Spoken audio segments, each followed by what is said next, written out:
فلا أقسم بمواقع النجوم وإنه لقسم لو تعلمون عظيم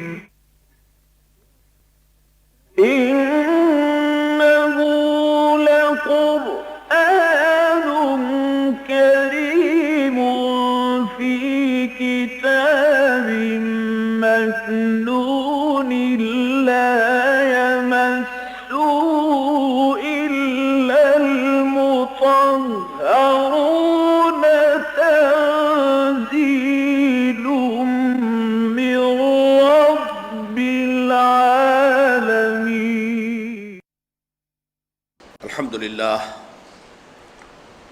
الحمد لله وكفى والصلاة والسلام على عباده الذين اصطفى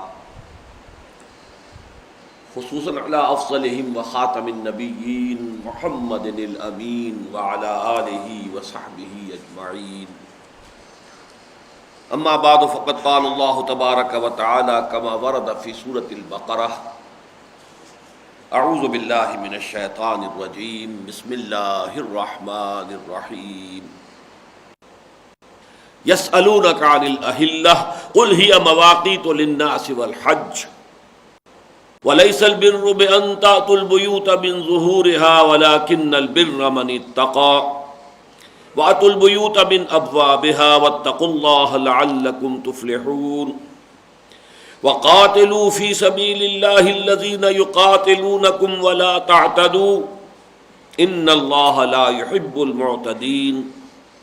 واقتلوهم حيث ثقفتموهم وأخرجوهم من حيث أخرجوكم والفتنة أشد من القتل ولا تقاتلوهم عند المسجد الحرام حتى يقاتلوكم فيه فإن قاتلوكم فاقتلوهم كذلك جزاء الكافرين. فإن انتهوا فإن الله غفور رحيم. وقاتلوهم حتى لا تكون فتنة ويكون الدين لله فإن انتهوا فلا عدوان إلا على الظالمين. الشهر الحرام بالشهر الحرام والحرمات قصاص فمن اعتدى عليكم فاعتدوا عليه بمثل ما اعتدى عليكم واتقوا الله واعلموا أن الله مع المتقين. وَأَنفِقُوا فِي سَبِيلِ اللَّهِ وَلَا تُلْقُوا بِأَيْدِيكُمْ إِلَى التَّهْلُكَةِ وَأَحْسِنُوا إِنَّ اللَّهَ يُحِبُّ الْمُحْسِنِينَ. صدق اللہ العظیم. رب اشرح لي صدری ويسر لي أمری واحلل عقدۃ من لسانی يفقهوا قولی. اللهم ربنا ألهمنا رشدنا وأعذنا من شرور أنفسنا. اللهم أرنا الحق حقا وارزقنا اتباعه وأرنا الباطل باطلا وارزقنا اجتنابه. اللهم وفقنا لما تحب وترضى وتقبل منا فإنك خير المتقبلين. آمین یا رب العالمین. سورہ بقرہ کا 23واں رکوع جو 6 آیات پر مشتمل ہے، جس میں روزے کے بارے میں، یعنی اسلام کے ارکان 5 جو 5 ارکان ہیں ان میں سے ایک رکن کے بارے میں تمام مباحث مکمل ہو جاتے ہیں. ابتدائی حکم کیا تھا، تکمیلی احکام کیا تھے، حکمتیں کیا ہیں، اس کی کیا سطحیں ہیں، اس کے لیے کیسے تدریجاً جو ہے روزے کی فرضیت ہوئی ہے. پھر جب یہ رمضان کا روزہ فرض کیا گیا تو اس کے انتخاب کی بنیاد کیا ہے، یہ سارے مباحث مکمل ہو چکے. اس کی جو 2 آخری آیات ہیں جو آج ابھی ہمیں پڑھنی ہیں، جو رہ گئی تھی، ان میں سے پہلی آیت نسبتاً طویل ہے اور اس میں روزے کے ضمن میں خاص طور پر صوم رمضان کے بارے میں تفصیلی احکام آئے ہیں. فرمایا گیا احل لکم لیلۃ الصیام الرفث الی نسائکم، جائز قرار دیا گیا، حلال ٹھہرایا گیا تمہارے لیے روزے کی راتوں میں اپنی بیویوں کے ساتھ مباشرت. ہن لباس لکم وانتم لباس لہن، وہ تمہارے لیے بمنزلہ لباس ہیں، تم ان کے لیے بمنزلہ لباس ہو. علم اللہ انکم کنتم تختارون انفسکم، اللہ کے علم میں ہے کہ تم اپنے آپ سے خیانت کر رہے تھے، فتاب علیکم، تو اللہ تعالیٰ نے تم پر عنایت فرمائی، وعفا عنکم، اور تمہیں معاف کر دیا، فالآن باشروہن وابتغوا ما کتب اللہ لکم، تو اب ان سے مباشرت کر سکتے ہو اور وہ چیز حاصل کرنے کی کوشش کرو جو اللہ نے تمہارے لیے لکھ دی ہے۔ وَكُلُوا وَاشْرَبُوا حَتَّى يَتَبَيَّنَ لَكُمُ الْخَيْطُ الْأَبْيَضُ مِنَ الْخَيْطِ الْأَسْوَدِ مِنَ الْفَجْرِ، اور کھاؤ اور پیو یہاں تک کہ تمہارے لیے رات کی سیاہ دھاری سے صبح کی سفید دھاری نمایاں ہو جائے۔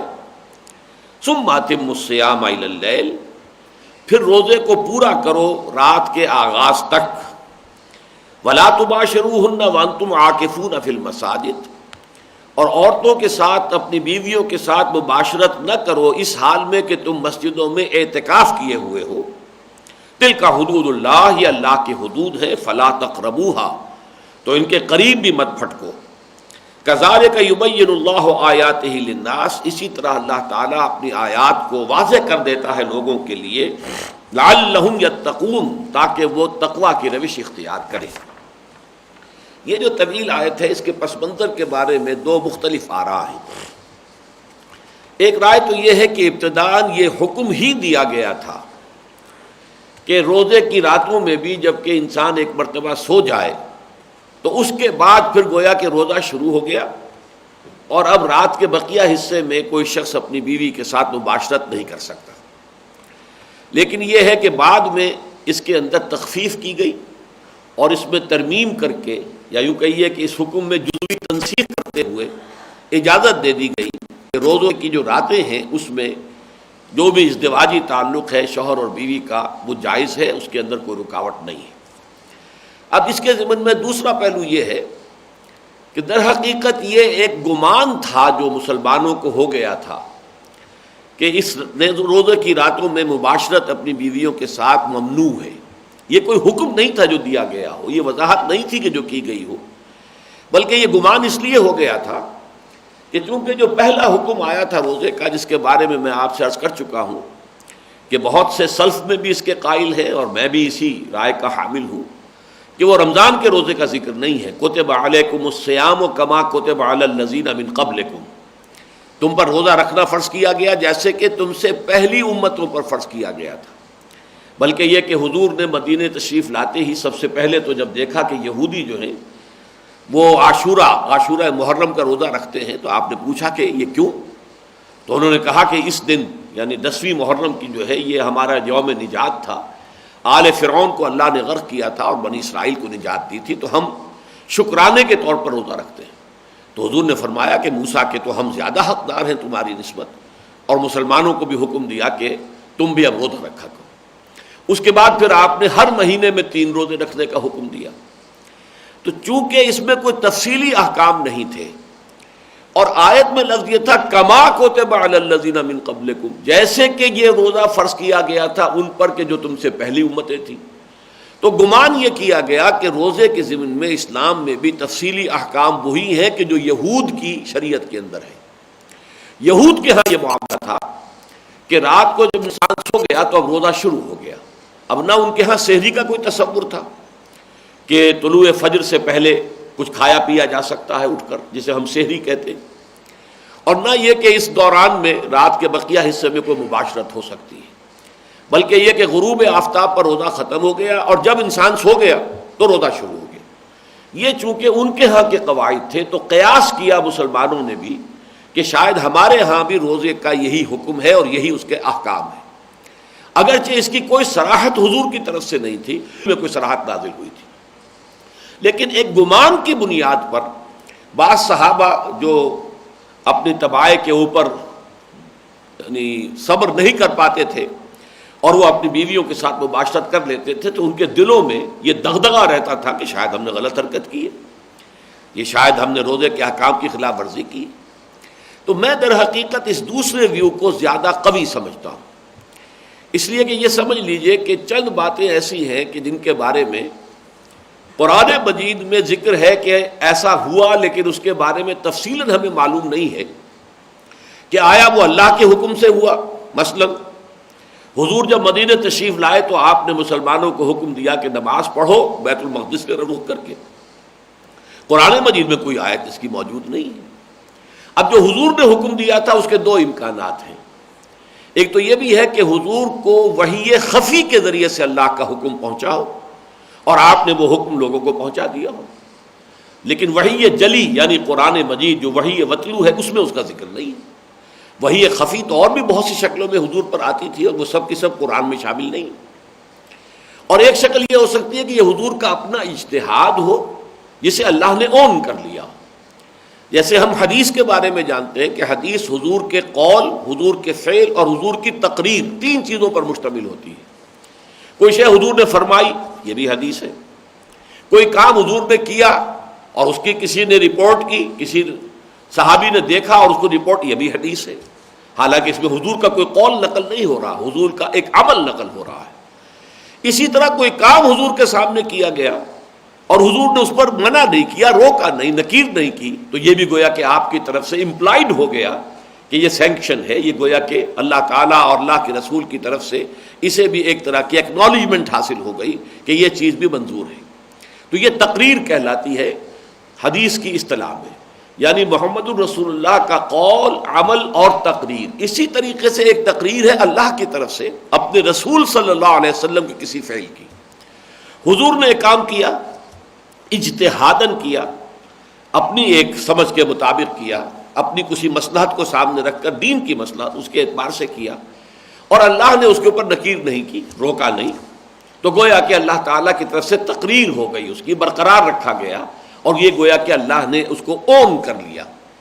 تحویل قبلہ کا معاملہ بھی یہی ہے کہ یہ بیت المقدس کی طرف رخ کرنے کا جو حکم ہے کہ یہ قرآن میں نہیں ہے. تو اب یا تو یہ وحی خفی تھی جس کے بنا پر حضور نے فرمایا، اور یا یہ کہ حضور کا اجتہاد تھا.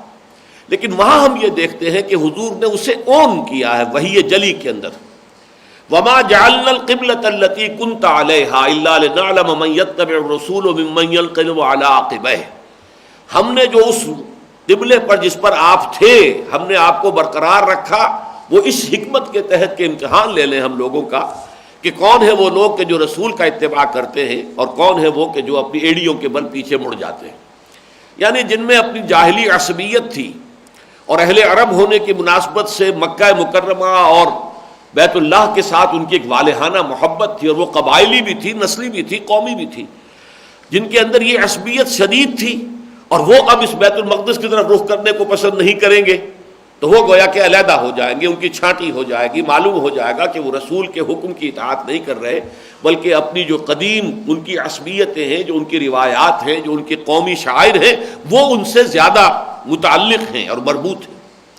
لیکن یہاں ہم دیکھ رہے ہیں کہ یہ بات نہیں ہے.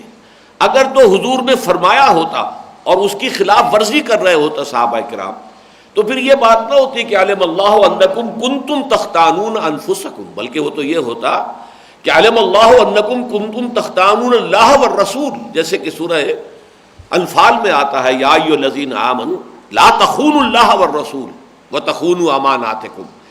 اہل ایمان اللہ اور اس کے رسول کے ساتھ خیانت مت کرو. اگر اللہ اور اس کے رسول کی طرف سے کوئی واضح حکم آ چکا ہو تو پھر تو در حقیقت اس کی خلاف ورزی جو معصیت ہے، وہ تو گناہ ہے. اور اس کو صرف یہ نہیں کہا جا سکتا کہ تم اپنے آپ سے خیانت کر رہے تھے. یہاں چونکہ الفاظ یہ ہے کہ علم اللہ انکم کنتم تختانون انفسکم، اللہ کے علم میں یہ بات ہے کہ تم اپنے آپ سے خیانت کر رہے تھے، کہ تمہارے اندر کوئی شے یہ کہہ رہی تھی کہ یہ کام غلط ہے جو تم کر رہے ہو، لیکن پھر بھی تم ارتکاب کر رہے تھے. تو یہ اپنے نفس کے ساتھ، اپنے ضمیر کے ساتھ گویا کہ خیانت ہو رہی تھی. اس بنا پر میں اس رائے کو زیادہ قوی سمجھتا ہوں کہ حضور کا کوئی حکم نہیں تھا، بلکہ یہ کہ لوگوں نے قیاس کیا تھا کما کتب علی الذین من قبلہم، اس کے حوالے سے کہ شاید ہمارے ہاں بھی روزے کے احکام بالکل وہی ہے کہ جو سابقہ شریعت میں تھے، اور چونکہ ابھی وضاحت قرآن مجید میں نازل نہیں ہوئی تھی، لہٰذا وہ ایک دغدغہ سا تھا ان کے دل میں. نہ یقین کے ساتھ معلوم تھا کہ اللہ نے اس کے رسول نے روکا ہے. وہ اگر یہ معلوم ہوتا تو بہت سے ان میں سے اگر کوئی ایسی حرکت کا ارتکاب کر رہے تھے تو ہرگز نہ کرتے، اس لیے کہ وہ صریح معصیت ہو جاتی.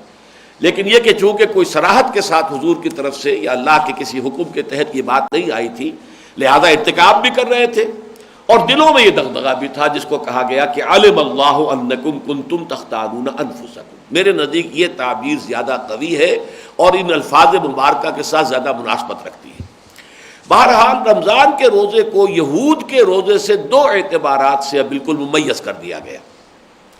ایک تو یہ کہ ہمارے ہاں روزہ جو ہے وہ طلوع فجر سے لے کر پاؤ پھٹنا جسے ہم کہتے ہیں، جبکہ سپیدہ سحر نمایاں ہو جائے، وہ دھاری سی سفید دھاری نمایاں ہو جائے افق پر، جسے ہم کہتے ہیں پاؤ پھٹنا، کفالق صبح، یہ فلق جو ہے پھٹ جانا، گویا کہ رات کی تاریکی کا پردہ چاک ہوا ہے اور ایک لکیر سی جو ہے سفیدہ سیاہ سحر جسے کہتے ہیں صبح کا، وہ ظاہر ہو گیا ہے.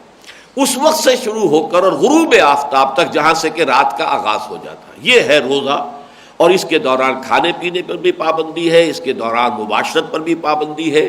یہ ساری پابندیاں روزے کے اس عرصے کے دوران رہیں گی. البتہ رات پوری کی پوری اس سے مستثنیٰ ہے، اس لیے کہ جیسے ہی سورج غروب ہوا روزہ ختم ہو گیا. اب کھانا پینا بھی مباح ہے، جائز ہے. اسی طریقے سے پوری رات کے دوران اپنی بیویوں کے ساتھ مباشرت بھی جائز ہے، اس میں کوئی رکاوٹ نہیں ہے. بلکہ خاص طور پر سحری کا تو پھر حدیث میں خصوصی حکم دیا گیا، تسحروا فإن فی السحور برکہ، سحری ضرور کیا کرو. یہ امر ہے، گویا کہ یہ ایک طرح سے الامر للوجوب، اور وجوب نہ ہو تو استحباب تو لازماً ثابت ہو جاتا ہے امر سے کہ مستحب یہ ہے، بلکہ تاکید ہے حضور کی، تسحروا فإن فی السحور برکہ. اور یہ بھی فرمایا گیا کہ ہمارے اور یہود کے روزے کے مابین جو حد امتیاز ہے وہ یہ سحری ہے. تو سحری کے وقت یعنی طلوع فجر سے پہلے اٹھ کر کچھ کھانا پینا یہ گویا کہ مسنون ہے، بلکہ ایک اعتبار سے کہنا چاہیے مؤکد ہے، اس لیے کہ حضور نے اس کے لیے صیغہ جو ہے امر کا استعمال کیا ہے. تو ایک رات کے دوران تعلق زن و شو اس کے اوپر پابندی کوئی نہیں، اور دوسرے یہ کہ صبح کے وقت طلوع فجر سے پہلے کچھ کھا لینا پینا جو ہے اس کے اوپر بھی کوئی پابندی نہیں. تو یہ ہے در حقیقت اس پوری آیت کا مفہوم. اب اس میں اگر لفظوں کے بارے میں ہم جائیں گے تو احل لکم لیلۃ الصیام الرفث الی نسائکم. رفث کہتے ہیں کوئی بھی شہوت کی بات، شہوت کے انداز میں کوئی بھی بات ہو، وہ عربی زبان میں رفث آتا ہے. لیکن یہ کہ اس میں یہاں پر جو کنایا ہے وہ باقاعدہ جسے ہم مباشرت کہتے ہیں، تعلق زن و شو وہ مراد ہے. ہن لباس لکم وانتم لباس لہن، یہ بہترین استعارہ ہے. شوہر اور بیوی کے مابین کوئی پردہ نہیں ہے. جیسے میرا جسم اور میرا لباس ہی تو در حقیقت پردہ ہے، میرے لباس اور میرے جسم کے مابین کوئی پردہ نہیں ہے. اسی طریقے سے گویا کہ شوہر اور بیوی جو ہیں وہ اتنے ایک دوسرے کے ساتھ قریب ہیں. اور ایک اعتبار سے اور بھی اس میں معنویت ہے کہ در حقیقت یہ زوجین جو ہیں وہ ایک دوسرے کی عفت و عصمت کے محافظ بن جاتے ہیں. جیسے یہ ہمارا لباس ہے جو ہمیں دھوپ سے بچا رہا ہے یا اور اثرات جو ہیں ماحول کے اس سے ہمیں بچا رہا ہے، ایسے ہی اللہ تعالیٰ نے کسی کو بیوی دی ہوئی ہے تو گویا کہ اس کے پاس اپنی جو اس کی جنسی خواہش اس کو پورا کرنے کا ذریعہ موجود ہے، تو وہ بے راہ روی سے بچتا ہے. عورت ہے، شوہر والی ہے، تو ظاہر بات ہے کہ اس کے لیے بھی اپنی عصمت و عفت کی حفاظت کے لیے اللہ تعالیٰ نے گویا کہ اسے شوہر کی نعمت عطا کی ہوئی ہے. تو ہن لباس لکم وانتم لباس لہن علم اللہ انکم کنتم تختانون انفسکم فتاب علیکم. تو یہ میں عرض کر چکا ہوں، اس سے مراد یہ کہ تم سمجھ رہے تھے کہ یہ گناہ ہے، حالانکہ یہ گناہ نہیں تھا، لیکن یہ کہ تمہارے گمان کی وجہ سے تمہارے ضمیر جو ہے وہ آلودہ ہو رہے تھے. اس کے اندر جو گناہ کا ایک اثر انسان کے اوپر پڑتا ہے، ایک تو یہ کہ گناہ کے کچھ خارجی اثرات ہیں، ایک یہ کہ گناہ کا اثر جو ہے انسان کے باطن پر پڑتا ہے. جیسے کہ حضور نے فرمایا کہ جب کوئی شخص گناہ کرتا ہے تو اس کے دل پر ایک داغ لگ جاتا ہے، سیاہ دھبا. اب یہ وہ باطنی اثر ہے. تو ظاہر بات ہے کہ کوئی شے جو آپ سمجھ رہے ہیں کہ یہ شاید غلط ہے، ممنوع ہے، لیکن کر رہے ہیں، تو اس کا داخلی اثر تو آپ پر ہو گیا کہ آپ کے ضمیر کے اندر جو ہے وہ آلودگی پیدا ہو گئی، آپ کے دل کے اوپر وہ دھبا لگ گیا. علم اللہ انکم کنتم تختانون انفسکم فتاب علیکم. تاب علیکم، تمہاری توبہ قبول فرمائی، یعنی یہ کہ تم پر عنایت فرمائی، نظر کرم سے تمہیں دیکھا. وعفا عنکم، اور جو کچھ اب تک ہو چکا ہے عدم وضاحت کی وجہ سے اس پر تمہیں معاف بھی کر دیا. فالآن باشروہن، تو اب تم ان کے ساتھ مباشرت کر سکتے ہو، تمہارا تعلق زن و شو جو ہے اس میں کوئی قدغن نہیں ہے راتوں کے دوران. وابتغوا ما كتب اللہ لکم، تلاش کرو جو کچھ بھی اللہ نے تمہارے لیے لکھ دیا ہے. اس کے ایک معنی تو جو کیے گئے ہیں سب کے نزدیک متفق علیہ وہ تو اولاد ہے، یہ جنسی تعلق جو ہے مباشرت ہے شوہر اور بیوی کی، اس کا ایک حاصل ہے اولاد جو اللہ تعالیٰ نے کسی کے لیے لکھ دی ہے اس کے حصول کے لیے. جیسے اللہ نے آپ کے لیے رزق معین کیا ہوا ہے لیکن آپ اس کے لیے محنت کرتے ہیں، کوشش کرتے ہیں، چاہے کھیت میں ہل چلاتے ہیں، چاہے دفتر میں جا کر کام کرتے ہیں، لیکن یہ ابتغاء ہے، یہ آپ تلاش کر رہے ہیں اللہ کے رزق کو. فَإِذَا قُضِيَتِ الصَّلَاةُ فَانتَشِرُوا فِي الْأَرْضِ وَابْتَغُوا مِنْ فَضْلِ اللَّهِ. نماز جمعہ کے بارے میں فرمایا گیا جب نماز ادا ہو چکے تو تم زمین میں پھیل کر اللہ کے فضل کو تلاش کر سکتے ہو. تو اگرچہ وہ اللہ کا فضل تمہارے لیے معین ہے، طے شدہ ہے، لیکن تلاش تم کرتے ہو. اسی طرح اللہ نے تمہیں جو اولاد دینی ہے اللہ کے علم میں تو طے ہے، لیکن یہ کہ اس کے لیے یہ تعلق زن و شو، یہ رشتہ ازدواج جو اللہ نے ذریعہ بنایا. لیکن میرے نزدیک اس میں ایک اور شے بھی شامل ہے، صرف اولاد نہیں بلکہ ایک تسکین جو حاصل ہوتی ہے اس فعل کے ذریعے سے. اس لیے کہ قرآن مجید میں دوسرے مقام پر فرمایا گیا لِتَسْكُنُوا إِلَيْهَا، یہ جو ایک تعلق ہے اس سے انسان کو اس کے اعصاب کے اندر ایک تسکین کی کیفیت پیدا ہوتی ہے.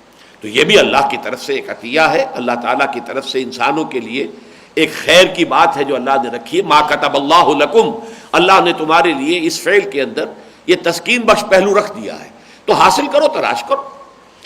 فَالْآنَ بَاشِرُوهُنَّ وَابْتَغُوا مَا كَتَبَ اللَّهُ لَكُمْ وَكُلُوا وَاشْرَبُوا. اب یہ سحری کا حکم آ گیا، کھاؤ پیو.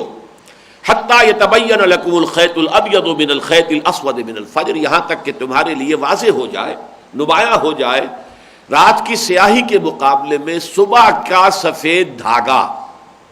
اب یہاں لفظ خیط آیا ہے تو اس کو ایک صحابی نے اس کے لفظی معنی پہ محمول کیا کہ اپنے پاس اپنے تکیے کے نیچے دو دھاگے رکھ لیے، ایک سفید ایک سیاہ، اور وہ منتظر رہتے تھے کہ جب اتنی روشنی ہو جائے کہ سفید اور سیاہ کو میں ان میں تمیز کر سکوں تو گویا کہ اب یہ سحری کے اختتام کا وقت آیا ہے.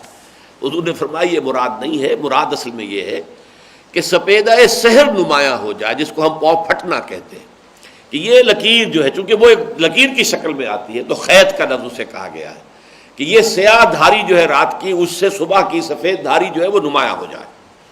ثم اتموا الصیام الی اللیل، پھر یہ کہ روزے کو پورا کرو. اب اس کی ساری پابندیاں جو ہے، تعلق زن و شو پر بھی پابندی ہے، کھانے پینے پر بھی پابندی ہے، اور بھی پابندیاں ہیں. کوئی لغو بات نہ ہو، گالم گلوچ نہ ہو. جب کہا جاتا ہے کہ اگر تم سے کوئی شخص جھگڑنا چاہے تو بھی کہہ دو بھائی میں روزے سے ہوں، میں اس وقت آپ کی اس بات کا کوئی جواب نہیں دے سکتا.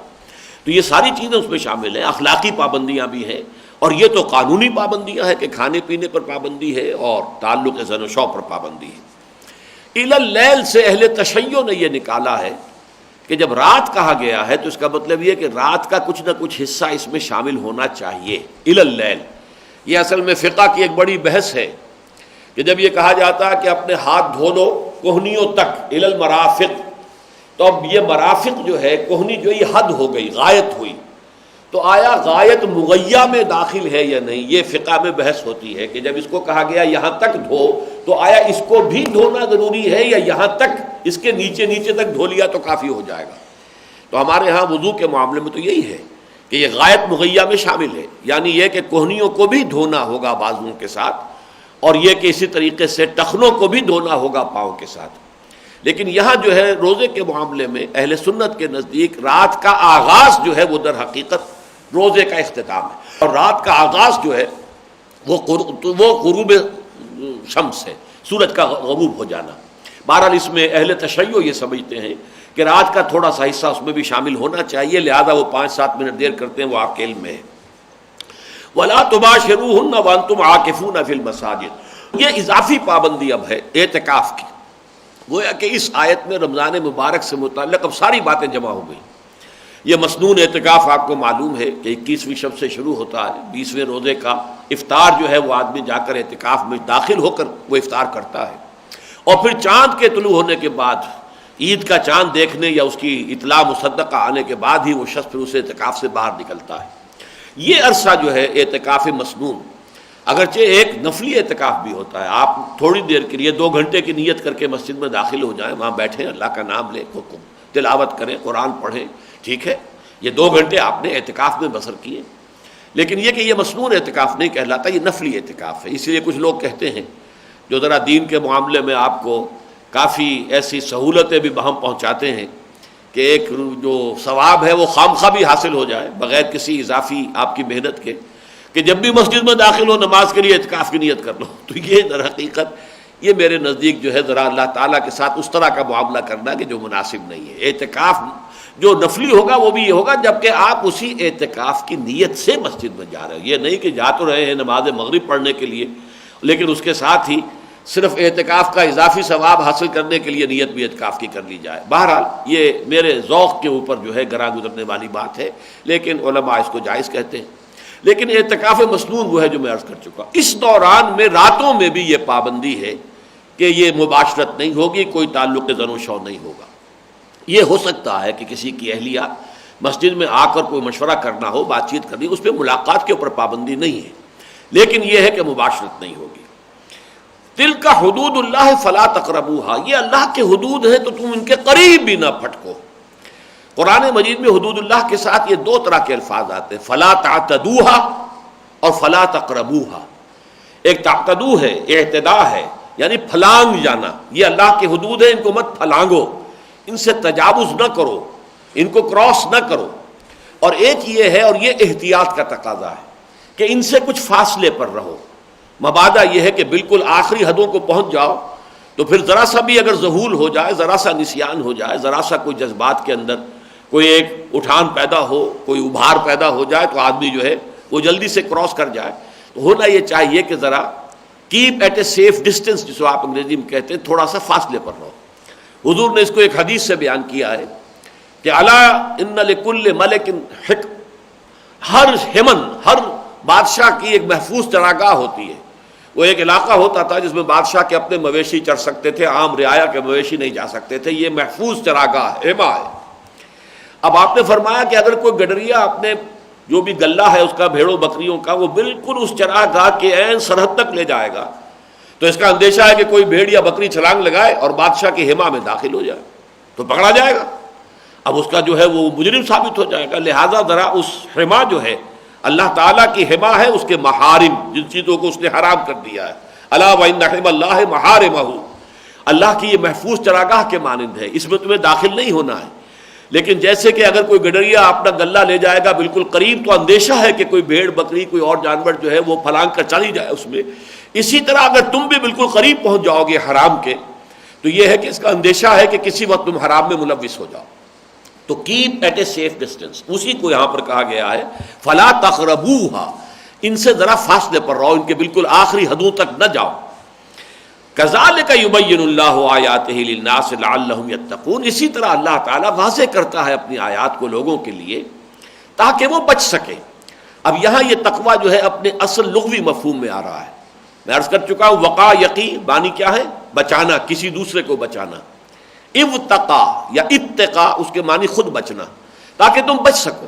اب یہ سارے احکام واضح کر دیے گئے, تمہارے سامنے ساری تفاصیل آ گئی. اب اس کا کوئی امکان نہیں ہے کہ کسی شبہ کی بنا پر, کسی مغالطے کی بنا پر, کسی اپنے گمان کی بنا پر تم اپنے نفس کے ساتھ خیانت کرو.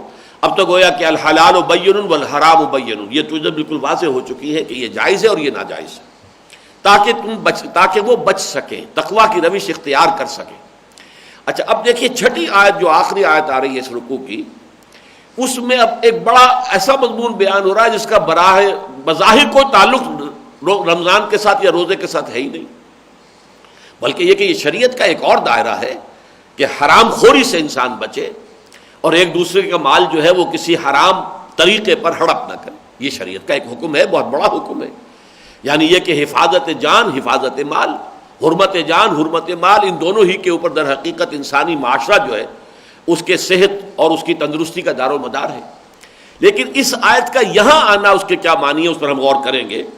وَلَا تَأْكُلُوا أَمْوَالَكُمْ بَيْنَكُمْ بِالْبَاطِلِ, مت کھاؤ اپنے مال آپس میں باطل طریقے پر.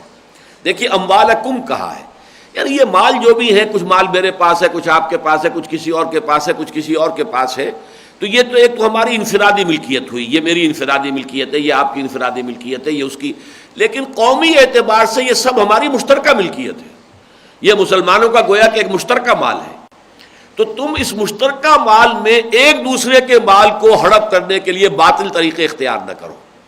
یعنی اب ظاہر بات ہے کہ اگرچہ مال تو تم سب کا ہے, یہ جب اس کا ہے تب بھی مسلمان قوم کا ہے, میرا ہے تب بھی مسلمان قوم کا ہے, تمہارا ہے تب بھی مسلمان قوم کا ہے, تو اموالکم تو ہے یہ سب کے لیے.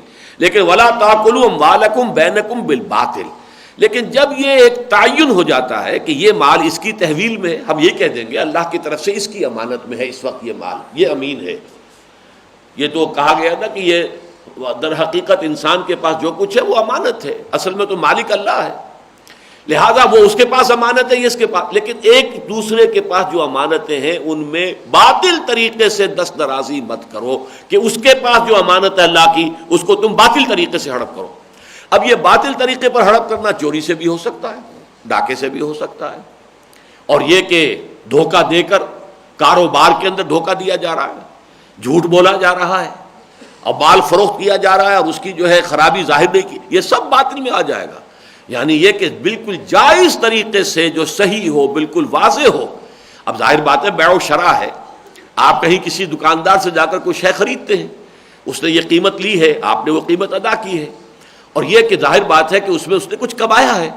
اگر آپ نے جوتا خریدا ہے 200 روپے کا، ہو سکتا ہے اس میں 20 روپے کمائے ہوں، لیکن یہ کہ اس نے جائز طریقے سے کمایا ہے، اس نے آپ کو کوئی دھوکہ نہیں دیا، آپ سے فریب نہیں کیا، کوئی جھوٹ نہیں بولا، مال ہے، اور آپ جائیں دوسری دکانوں پر بھی دیکھیں، دیکھ کر تقابل کر کے خرید لیں.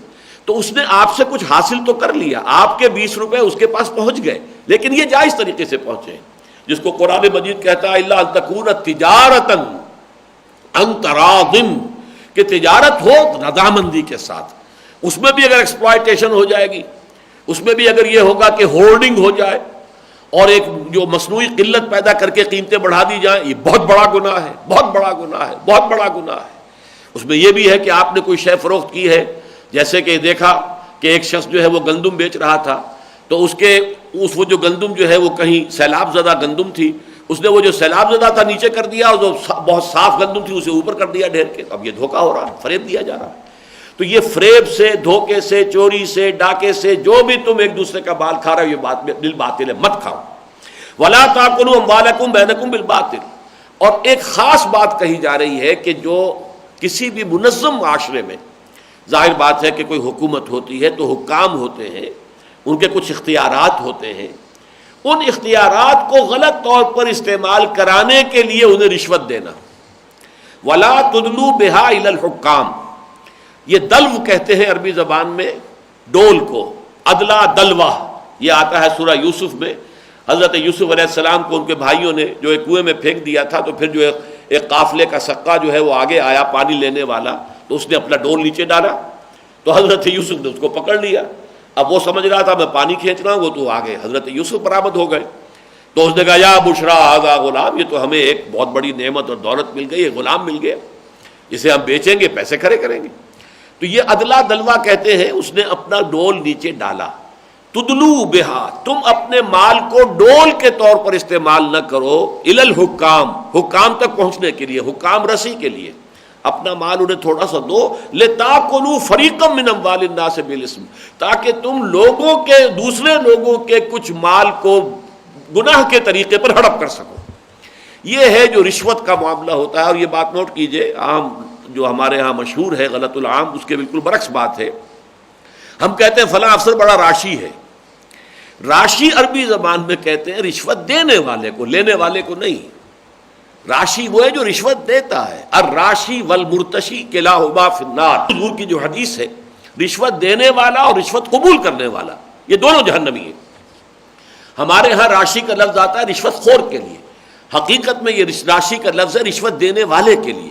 اور کسی معاشرے میں رشوت جو عام ہوتی ہے وہ اسی طرح سے ہوتی ہے کہ پہلے لوگ حاکموں کو خوگر بناتے ہیں رشوت کا، ان کے منہ کو یہ خون لگا دیتے ہیں.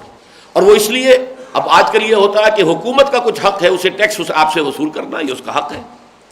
آپ اس کا حق ہڑپ کرنے کے لیے آپ نے آئی ٹی او کو رشوت دے دی، اس لیے کہ آپ نے اگرچہ یہ نہیں کسی اور آدمی کا، کسی اور شہری کا حق تو نہیں مارا، لیکن حکومت کا حق مار لیا.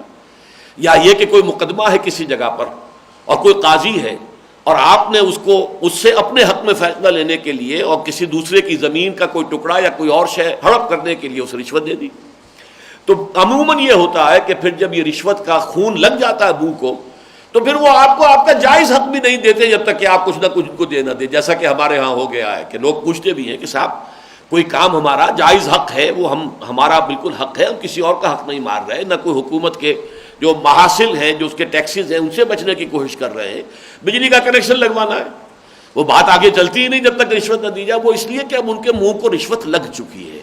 لیکن اصل میں رشوت کا عادی بناتے ہیں لوگ خود حکام کو، ان کے منہ کو یہ خون لگا دیتے ہیں تاکہ لوگوں کا مال جو ہے وہ ہڑپ کریں، اور کسی طریقے سے، چاہے وہ مال حکومت کا ہے، اگر ٹیکسز کا معاملہ تو حکومت کا حق ہڑپ کر رہے ہیں، اور اگر کسی اور کا مال ہے تو اس کو ہڑپ کر رہے ہیں.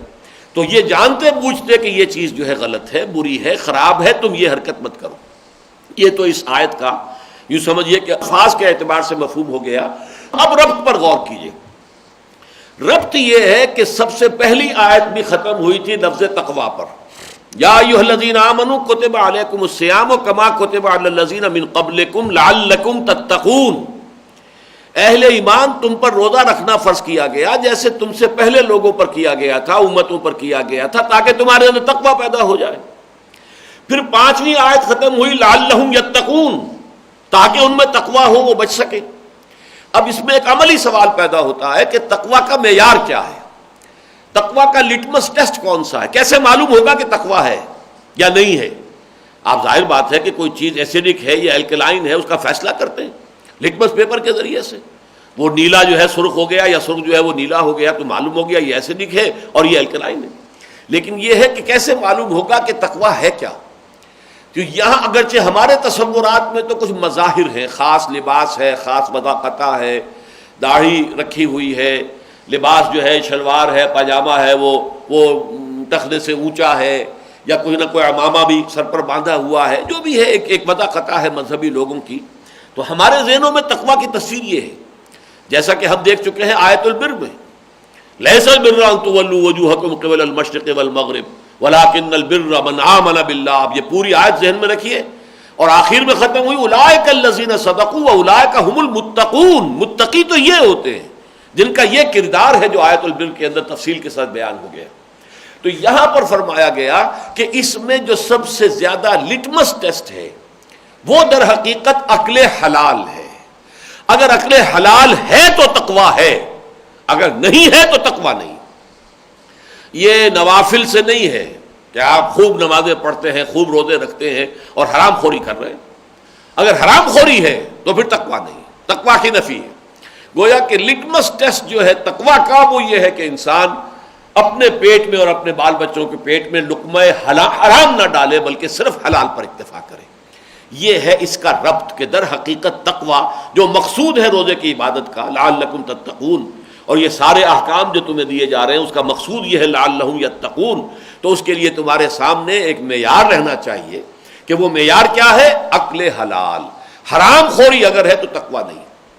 جس کے لیے کہ سب سے زیادہ جو لرزا دینے والی حدیث ہے وہ یہ ہے کہ حضور نے تذکرہ کیا ایک شخص کا، اشخص اغبرا یطیل السفر، بڑا لمبا سفر کر کے آیا ہے حج کے لیے یا عمرے کے لیے، اور اس کے جو احرام باندھا ہوا ہے غبار آلود ہے، بال جو ہے اس کے اندر بھی گردہ ہے، اٹا ہوا ہے، اس کا سر جو ہے سر کے بال اٹے ہوئے ہیں گردے سے، اور وہ آ کر بعد ہاتھ اونچے کر کے یمد یدہ الی السماء یا رب یا رب، وہ اللہ کو پکار رہا ہے پروردگار پروردگار.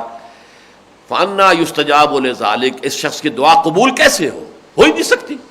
ومطعمہ حرام وملبسہ حرام ومشربہ حرام وغذی بالحرام، جبکہ اس کا کھایا ہوا حرام کا، اس کا پیا ہوا حرام کا، اس کا پہنا ہوا جو ہے احرام کے جو تولیے قیمتی اس نے خریدے ہیں وہ بھی حرام کی کمائی سے، اور اسی طریقے سے اس کا جسم جو بنا ہے تن و توش وہ بھی حرام کی کمائی سے. تو گویا کہ قبولیت دعا کے جو تمام ہو سکتے ہیں عوامل وہ سب جمع ہو گئے. ایک سفر کی حالت میں انسان کی دعا قبول ہوتی ہے، اس طرح سے انسان جو ہے ایک عاجزی کی کیفیت میں ہو کہ اس کا سر بھی جو ہے گرد آلود ہے اور لباس جو ہے وہ بھی گردے سے اٹا ہوا ہے، لمبا سفر کر کے آیا ہے، خرچ کر کے آیا ہے، بیت اللہ میں ہے، یا یہ کہ وہ پہنچا ہوا ہے جبل الرحمہ پر اور کئی گھنٹے ہو گئے اسے، 2 گھنٹے سے اس نے ہاتھ پھیلائے ہوئے، لوگ کھڑے رہتے ہیں، اس میں کوئی شک نہیں، ہاتھ شل ہو جاتے ہیں. بعض لوگ جو ہے ان کے لیے تو ممکن نہیں ہوتا، لیکن بہت سے لوگ ہیں جو مسلسل ہاتھ کو اٹھائے رکھتے ہیں.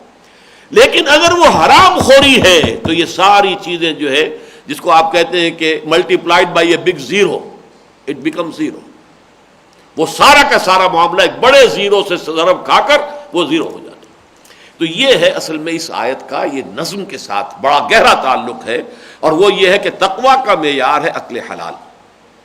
اب اس کے بعد جو 24واں رکوع شروع ہو رہا ہے، جس کی کہ ہم نے اکثر و بیشتر آیات پڑھ لی ہیں، تو آخری آیت رہ گئی ہے، وہ بہت طویل ہے۔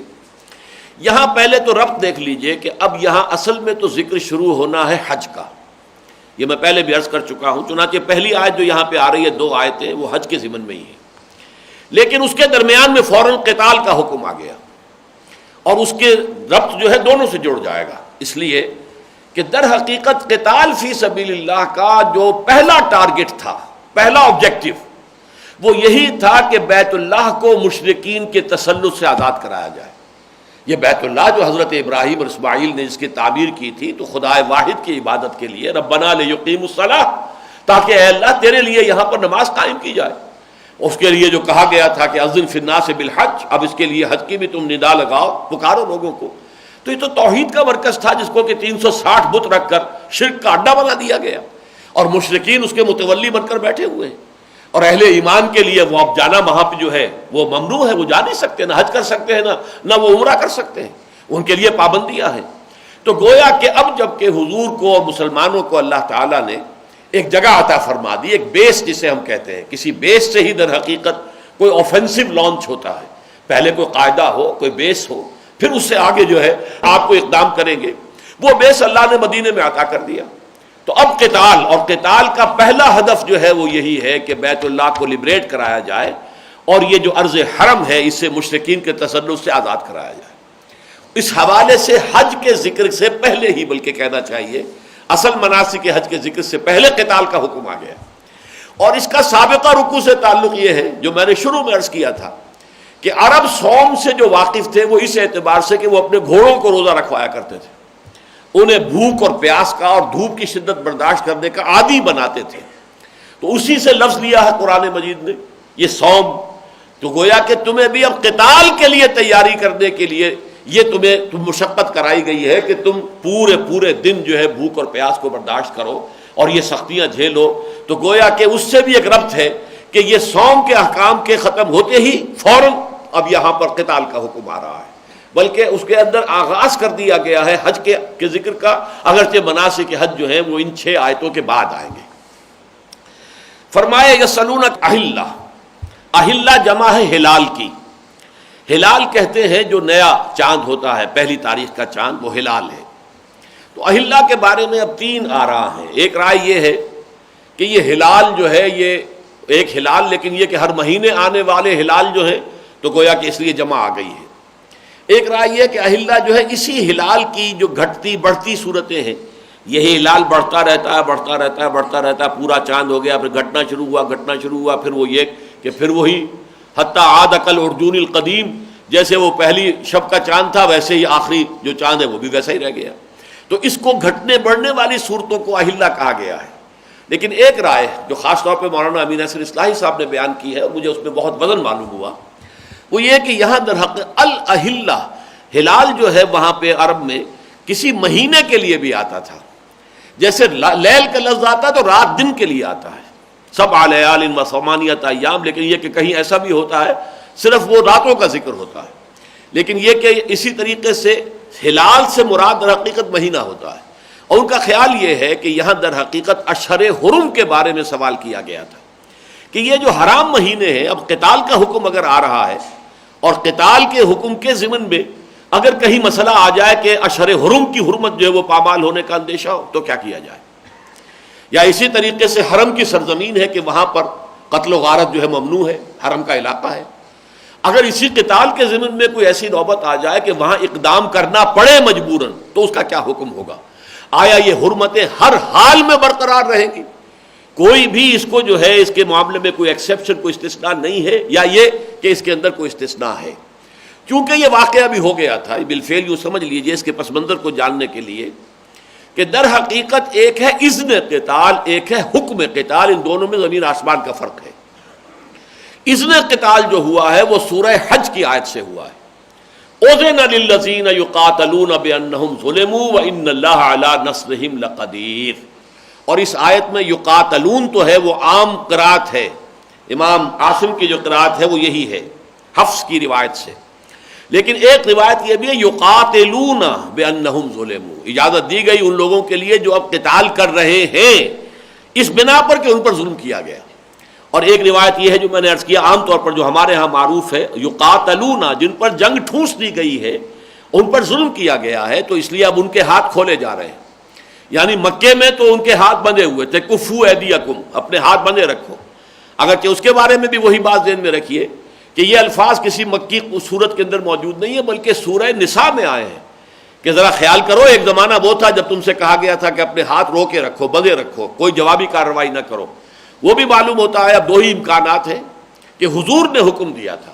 اب حضور نے حکم دیا تھا تو دو امکانات ہیں، یا تو اپنے اجتہاد کی بنا پر دیا تھا جسے اللہ نے اون کر لیا، تقریر اللہ کی طرف سے ہو گئی، برقرار رکھا اللہ نے اسے، اور یا یہ ہے کہ اللہ نے بذریعہ وحی خفی حضور کو کہا کہ اپنے ساتھیوں کو آپ یہ حکم دے دیجئے. لیکن یہ ہمیں معلوم ہے کہ صحابہ کرام کو مکی دور میں یہ حکم حضور کی طرف سے ملا کہ چاہے تمہارے ٹکڑے کر دیے جائیں، تمہیں زندہ آگ میں جلا دیا جائے، تمہیں شہید کر دیا جائے، لیکن تم جوابی کارروائی نہیں کرو گے. اس پر میں نے تفصیلی بحث کی ہے منہج انقلاب نبوی میں، اور میرے نزدیک تو یہ بڑا فیصلہ کن ہے در حقیقت اقدام محمد الرسول اللہ صلی اللہ علیہ وسلم کا، اور اس کے ذریعے سے بڑے دور رس نتائج نکلے، لیکن اس کے پر گفتگو کا یہ موقع نہیں ہے. تو یہ نوٹ کر لیجئے کہ اذن قتال تو آ گیا تھا سورہ حج میں، اور سورہ حج وہ ہے جس کے بارے میں یہ اختلاف بھی ہے کہ آیا یہ مکی ہے یا مدنی ہے. میرے نزدیک وہ مکی ہے، لیکن اس کی کچھ آیات مدنی ہیں. بعض آیات کے بارے میں جن میں خاص طور پر یہ حکم قتال بھی ہے، حضرت عبداللہ ابن عباس رضی اللہ تعالیٰ عنہما کا مجھے یہ قول بھی مل گیا الاتقان میں، اس کے اندر یہ قول مل گیا کہ یہ اثناء سفر ہجرت میں نازل ہوئی. یہ جو آیت ہے اذن للذین یقاتلون بانہم ظلموا وان اللہ علی نصرہم لقدیر الذین اخرجوا من دیارہم بغیر حق الا ان یقولوا ربنا اللہ ولولا دفع اللہ الناس بعضهم ببعض لہدمت صوامع وبیع وصلوات ومساجد یذکر فیہا اسم اللہ کثیرا وَلَيَنْصُرَنَّ اللَّهُ مَنْ يَنْصُرُهُ إِنَّ اللَّهَ لَقَوِيٌّ عَزِيزٌ الَّذِينَ إِن مَّكَّنَّاهُمْ فِي الْأَرْضِ أَقَامُوا الصَّلَاةَ وَآتَوُا الزَّكَاةَ وَأَمَرُوا بِالْمَعْرُوفِ وَنَهَوْا عَنِ الْمُنكَرِ وَلِلَّهِ عَاقِبَةُ الْأُمُورِ. یہ 5 آیات ہیں سورہ حج کی جن کے بارے میں یہ روایت موجود ہے. میرا گمان بھی یہی ہے، میں اسے صحیح سمجھتا ہوں کہ یہ اثناء سفر ہجرت میں نازل ہو رہی ہیں، کہ حضور جا رہے ہیں، ابھی مدینے پہنچے نہیں ہیں کہ یہ آیات نازل ہوئی، کہ اب گویا کہ اگلا دور شروع ہو رہا ہے. وہ جو ہاتھ بندھے ہوئے تھے اہل ایمان کے اب کھول دیے گئے. اذن للذین یقاتلون بانہم ظلموا وان اللہ علی نصرہم لقدیر. لیکن یہ اذن قتال تو آ گیا تھا، ابھی حکم قتال نہیں آیا تھا. لہذا جب حضور نے، یہ میں بڑی تفصیل سے یہ مباحث بیان کر چکا ہوں منہج انقلاب نبوی میں، جو حضرات چاہیں وہاں اس کو دیکھیں، کہ حضور نے ہجرت کے بعد جب مدینے میں آپ تشریف لائے ہیں تو یہ ربیع الاول سن 1 میں ہجرت ہوئی. 6 مہینے تو آپ نے کوئی اقدام نہیں کیا، کوئی فوجی مہم نہیں بھیجی، کوئی چھاپے مار دستہ نہیں بھیجا، کوئی غزوہ آپ نے نہیں کیا. 6 مہینے. ان 6 مہینوں میں آپ نے 3 کام کیے. نمبر 1، خانہ مسجد نبوی کی تعمیر، مرکز بن گیا. یہ حکومت کا بھی مرکز ہے، یہ تربیت اور تعلیم اور تزکیے کا بھی مرکز ہے، یہ مشاورت کی بھی جگہ ہے، یہ نماز کی بھی جگہ ہے. گورنمنٹ ہاؤس بھی ہے، پارلیمنٹ ہاؤس بھی ہے، اور یہ خانقاہ بھی ہے، اور یہ درسگاہ بھی ہے. لیکن اس کے ساتھ پھر آپ نے دوسرا کام کیا، مہاجرین اور انصار کی مواخات. ایک انصاری ایک مہاجر بھائی بھائی ڈکلیئر کر دیے گئے. تیسرا کام آپ نے کیا کہ یہود کے ساتھ مصالحت کی، اور تینوں قبیلے جو تھے وہاں پر، بنو قینقاع، بنو نذیر اور بنو قریظہ، ان تینوں کے ساتھ آپ نے معاہدہ کیا جسے میثاق مدینہ کہتے ہیں. اگرچہ آج کل اس کا حوالہ بہت آتا ہے اخبارات میں اور غلط طور سے کوٹ ہوتا ہے. اصل میں میثاق مدینہ کا اصل حاصل یہ تھا کہ جوائنٹ ڈیفنس آف مدینہ، کہ مدینے کے دفاع کے اعتبار سے ہم اب ایک قوم ہوں گے، یہودی اور مسلمان مل کر.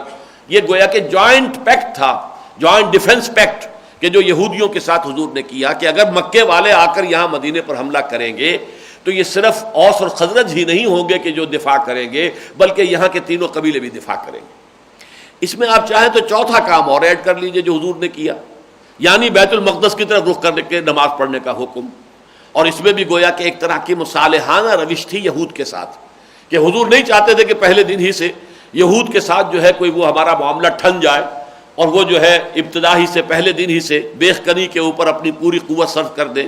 بلکہ جب انہوں نے دیکھا کہ یہ تو ہمارے قبلے کی طرف رخ کر کے نماز پڑھ رہے ہیں، تو انہوں نے سوچا کہ یہ کوئی علیحدہ امت ہونے کا کیا دعوے دار نہیں ہے، یہ تو گویا کہ میں لفظ استعمال کر رہا ہوں، کیمپ فالوورز ہیں ہمارے ہی متبع ہیں، پیروی کر رہے ہیں. جب ہمارے قبلے کی انہوں نے کی طرف رخ کیا ہے تو گویا کہ یہ تو ہمارے تابع ہو گئے. اس لیے ایک وقت مل گیا، بریدنگ سپیس مل گئی حضور کو صلی اللہ علیہ وسلم اپنی حیثیت مدینے میں کنسولیڈیٹ کرنے کی. لیکن اس میں آپ نے 6 مہینے سے زیادہ نہیں لگائے، 7ویں مہینے سے آپ نے وہ چھاپا مار دستے بھیجنے شروع کر دیے، حالانکہ ابھی کوئی حکم قتال نازل نہیں ہوا تھا. یہ 8 غزوات اور سرایا ہیں.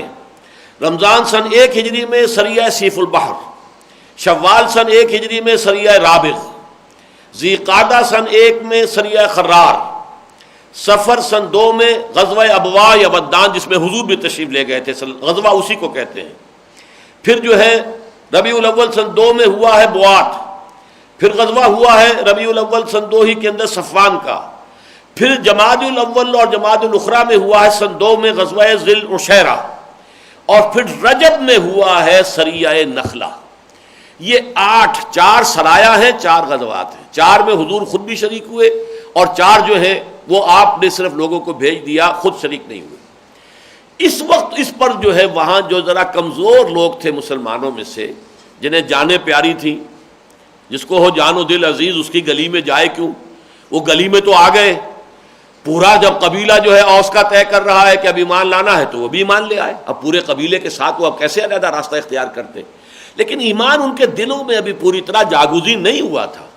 وہی بات کہ جو بعد میں کہی گئی ہے، جو غزوہ جو یوں سمجھیے کہ فتح مکہ کے بعد جو صورت ہوئی، قالت الاعراب آمنا قل لم تؤمنوا ولكن قولوا اسلمنا ولما يدخل الايمان في قلوبكم. یہ بدو کہہ رہے ہیں کہ ہم ایمان لے آئے، نبی ان سے کہہ دیجئے تم ایمان ہرگز نہیں لائے ہو، بلکہ یوں کہو کہ ہم مسلمان ہو گئے. یہی معاملہ کچھ مسلمانوں کا اس وقت تھا مدینے کے اندر بھی.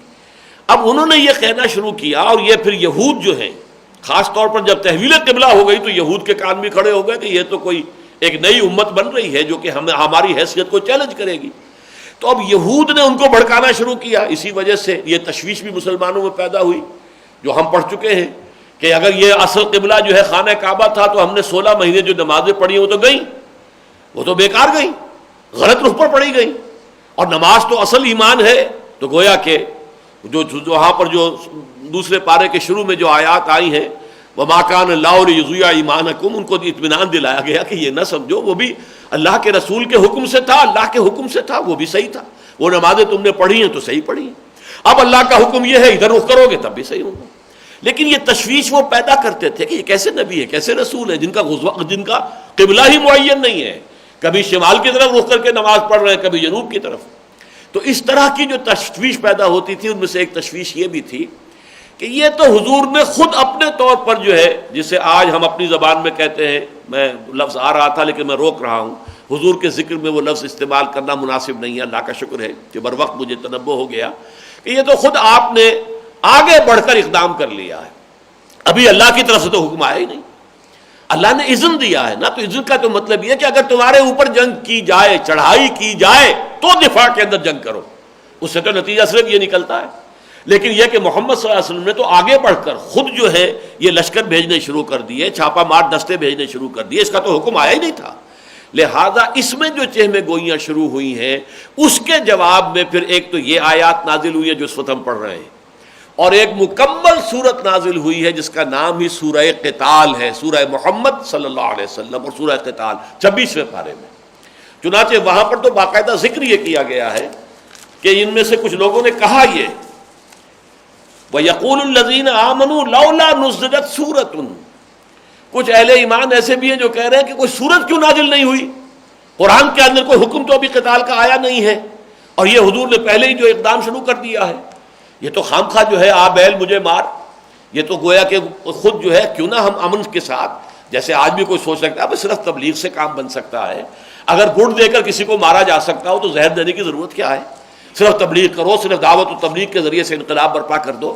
یہ تلوار ہاتھ میں لینا اور تصادم کی بات کرنا یہ تو دنیا جو ہے اس کو پسند نہیں کرتی، اور گویا کہ طبیعت انسانی بھی اس سے ابا کرتی ہے، اور جن کو جان پیاری ہو ظاہر بات ہے کہ وہ تو اس سے بہت ہی فرار کا راستہ اختیار کریں گے. تو یقول الذین آمنوا لولا نزلت سورت کیوں نازل نہیں ہوئی. فَإِذَا أُنزِلَتْ سُورَةٌ مُحْكَمَةٌ، تو پھر جب وہ سورہ محکمہ نازل کر دی گئی، وَذُكِرَ فِيهَا الْقِتَالُ، اور اس میں قتال کا حکم آ گیا، رأیت الذین فی قلوبہم مرض، تو اب اے نبی آپ دیکھتے ہیں ان لوگوں کے جن کو دلوں کے اندر کے روگ ہے، بیماری ہے، ضعف ایمان ہے، ینظرون الیک نظر المغشی علیہ من الموت، وہ آپ کو ایسے دیکھ رہے ہیں کہ جیسے وہ شخص دیکھا کرتا ہے کہ جس پر موت کی غشی طاری ہوتی ہے۔ موت کی غشی میں جیسے ڈیلے پھرتے ہیں انسان کے، ایسے ہی اس خوف کی وجہ سے ان کے اندر جو ہے اب جو ہے جنگ میں جانا پڑے گا، اب تو اللہ کی طرف سے بھی حکم آ گیا، اب تو ہمارے پاس کوئی جائے فرار نہیں رہی، اب ہم کوئی اعتراض کرنے کی پوزیشن میں نہیں رہے۔ فَأَوْلَىٰ لَهُمْ، تو ایسے لوگوں کے لیے ہلاکت ہے اور بربادی ہے۔ ایسے ہی لوگوں کا ذکر آگے آ جائے گا اسی سورہ مبارکہ میں، یہ آیت نمبر 216 ہے اسی سورہ مبارکہ کی، كُتِبَ عَلَيْكُمُ الْقِتَالُ وَهُوَ كُرْهٌ لَكُمْ، اے مسلمانوں تم پر اب قتال فرض کر دیا گیا اور یہ تمہیں بڑا گراں گزر رہا ہے، اچھا نہیں لگ رہا، ناگوار محسوس ہو رہا ہے۔